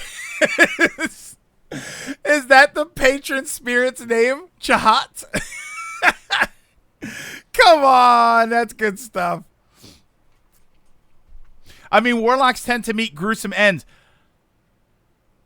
Do you really expect a character run by us to have a happy ending? Oh, I like that. That's a lot of fun. We'll have to remember that. Somebody has to remember that. Oh wait, well, I've been putting these episodes up on YouTube, so we'll have the record of it. Chahat sounds more like Klingon, and warlocks can do melee and magic stuff. Yeah, so we can do that. I think maybe a warlock is going to be the way to go. So then we can pick a race that is. So we can vote on race. There you go. I guess not every. Can every race be every class? Can you have every race be a warlock, or is this like WoW where? Goon. No one's being gooners. Okay, no one's being gooners. Every race can be anything. Okay, so every race can be. So yeah, so we can do that. We can vote on race, and then the class will be warlock, and then the patron will be Chahat. Vote based on race. What did I just walk into? Dungeons and Dragons. Dungeons and Dragons. All right. Halfling Berserker. Chahat and Sahub.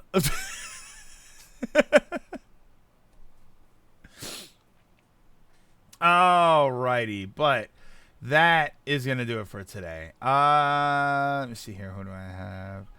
I once again have nobody. I hear you, buddy. It is lunchtime, buddy. Don't worry. My centaur is a ranger who is an acrobat on the side. Orc stealth rogue. I love it. I wanted to when I did mine. When I made a character, I was gonna have him be half dwarf, half elf, which I heard is very rare. But then I changed him. I forgot what I changed him to. Some are better than others at certain classes, but often that makes for interesting characters like half orc rogue. I had a hooded tiefling rogue, a dwelf. Yeah, I guess that's what it was called. Dwarf elf. Dwelf? Is that what? Oh, is that actually a thing? That is a thing? Okay. Yeah, that was kind of what I wanted to do. Promise to be practicing Rocket League during weeks for whenever this gets in rotation. Oh, yeah. So before we wrap up here, let me say that straight up. Yeah, I do think that this would be a game that gets into the rotation. We had a lot of people here. It's a free-to-play game, so for anybody else that's interested, this is a free-to-play game. You can just straight up download it and load it up and start playing it. There is a bit of a learning curve. There is definitely some muscle memory. I hear you, buddy. Hold on. there is a bit of a learning curve. It does take a little bit of getting used to from a muscle memory standpoint. But I'd recommend giving it a shot. I mean, it is a fun game. That's the thing, is that it is a fun game. Not for me. I paid $20 for it as I got it on launch for the Switch. I think I got it for free. Wait, this is... I like Coven, so... Or Coven. Okay. That's probably... Oh, well, it's on streamer mode, so it should be fine. And it's free on everything. Yeah, it's free on everything. I mean, your standard free game, right? You know, it's free, and then if you want cosmetics, you gotta pay for stuff. But you can probably just earn stuff on its own too, and you can get the Rocket Pass. Meow. Hi, buddy. Hi. I'm not gonna give you more treats because it's lunchtime. Give me a kiss.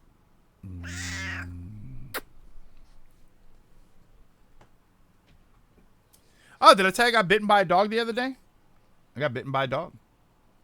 Not hard, but I was at the pet store and somebody had their dog there, and I walked up and put my hand out for the dog, and the dog sniffed, and then the dog started barking, and the dog sort of lunged at me, and he didn't really bite. He hit me with his teeth, but he did sort of lunge and try to take a bite at me at the pet store, and I almost I was like, oh, okay, and they pulled the dog back, but it's just like, if your dog is not okay with being with people, why do you just have him in here? Probably smelled sage, maybe.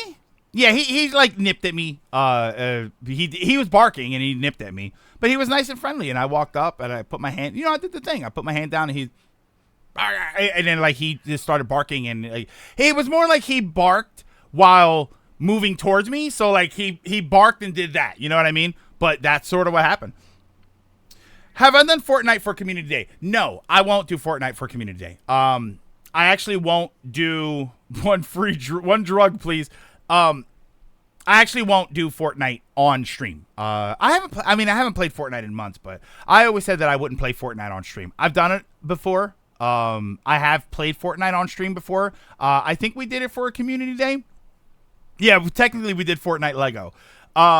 I have done Fortnite on stream. The problem... Oh, you know when I did it on stream? I did it because I was testing to see if I run a PC game at the same time that I'm streaming. This was with my old setup. Would it work? And would my PC be able to handle it? So I tried to do that. And it was fine. It ran perfectly fine. But Fortnite brings in chat a lot of random people who are very poor-mannered. That's the way I'll say that. So it immediately toxic kids. I say kids, I don't really know, but that's the way they behaved. If you're going to act like children, I'm going to call you children.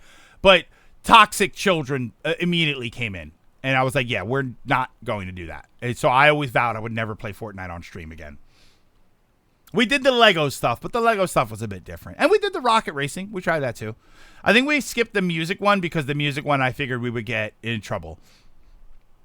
Yeah, Helldivers I haven't played in a while either. Again, Helldivers is fun, but I think my problem with Helldivers is that I have to sit at my computer to play it.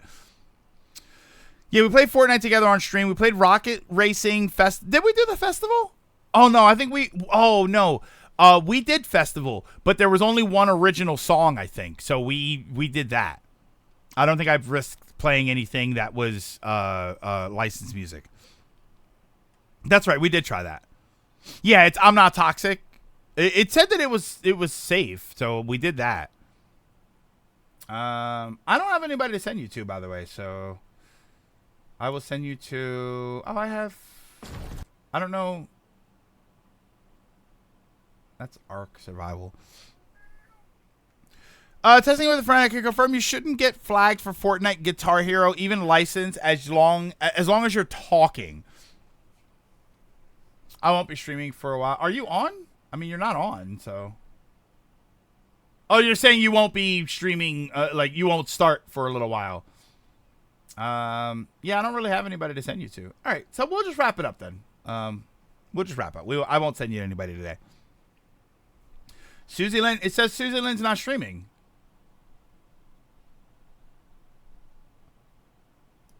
I follow Susie Lynn, and they're not streaming.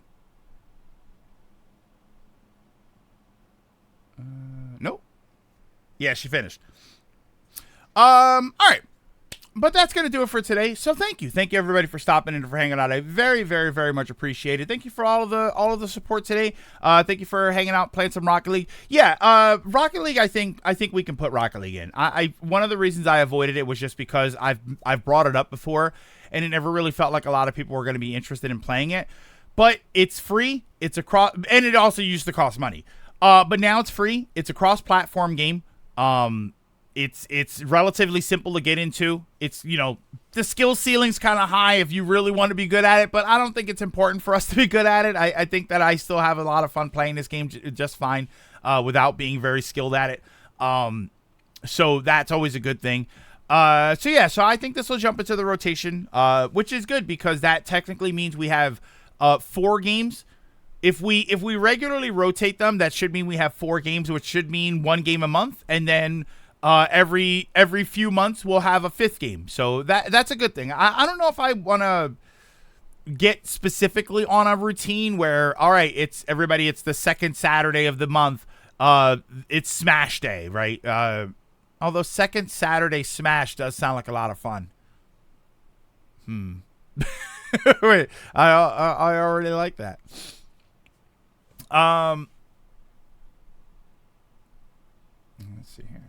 See, and then now I kind of wish we did play Fortnite because then we could do Fortnite first Saturdays, and then we can label the whole thing FFS. We can call it for frick's sake. I like it. No, but we're not gonna do that. All right. But yeah, I don't have anybody to send you to, so I'm not going to send you anywhere. So stick around after the credits if you'd like to listen to the end of the song. Since you don't technically always hear the end of the song, but feel free to do that. But we could play League. Yeah, we are Rocket League. That's the only league we're going to play.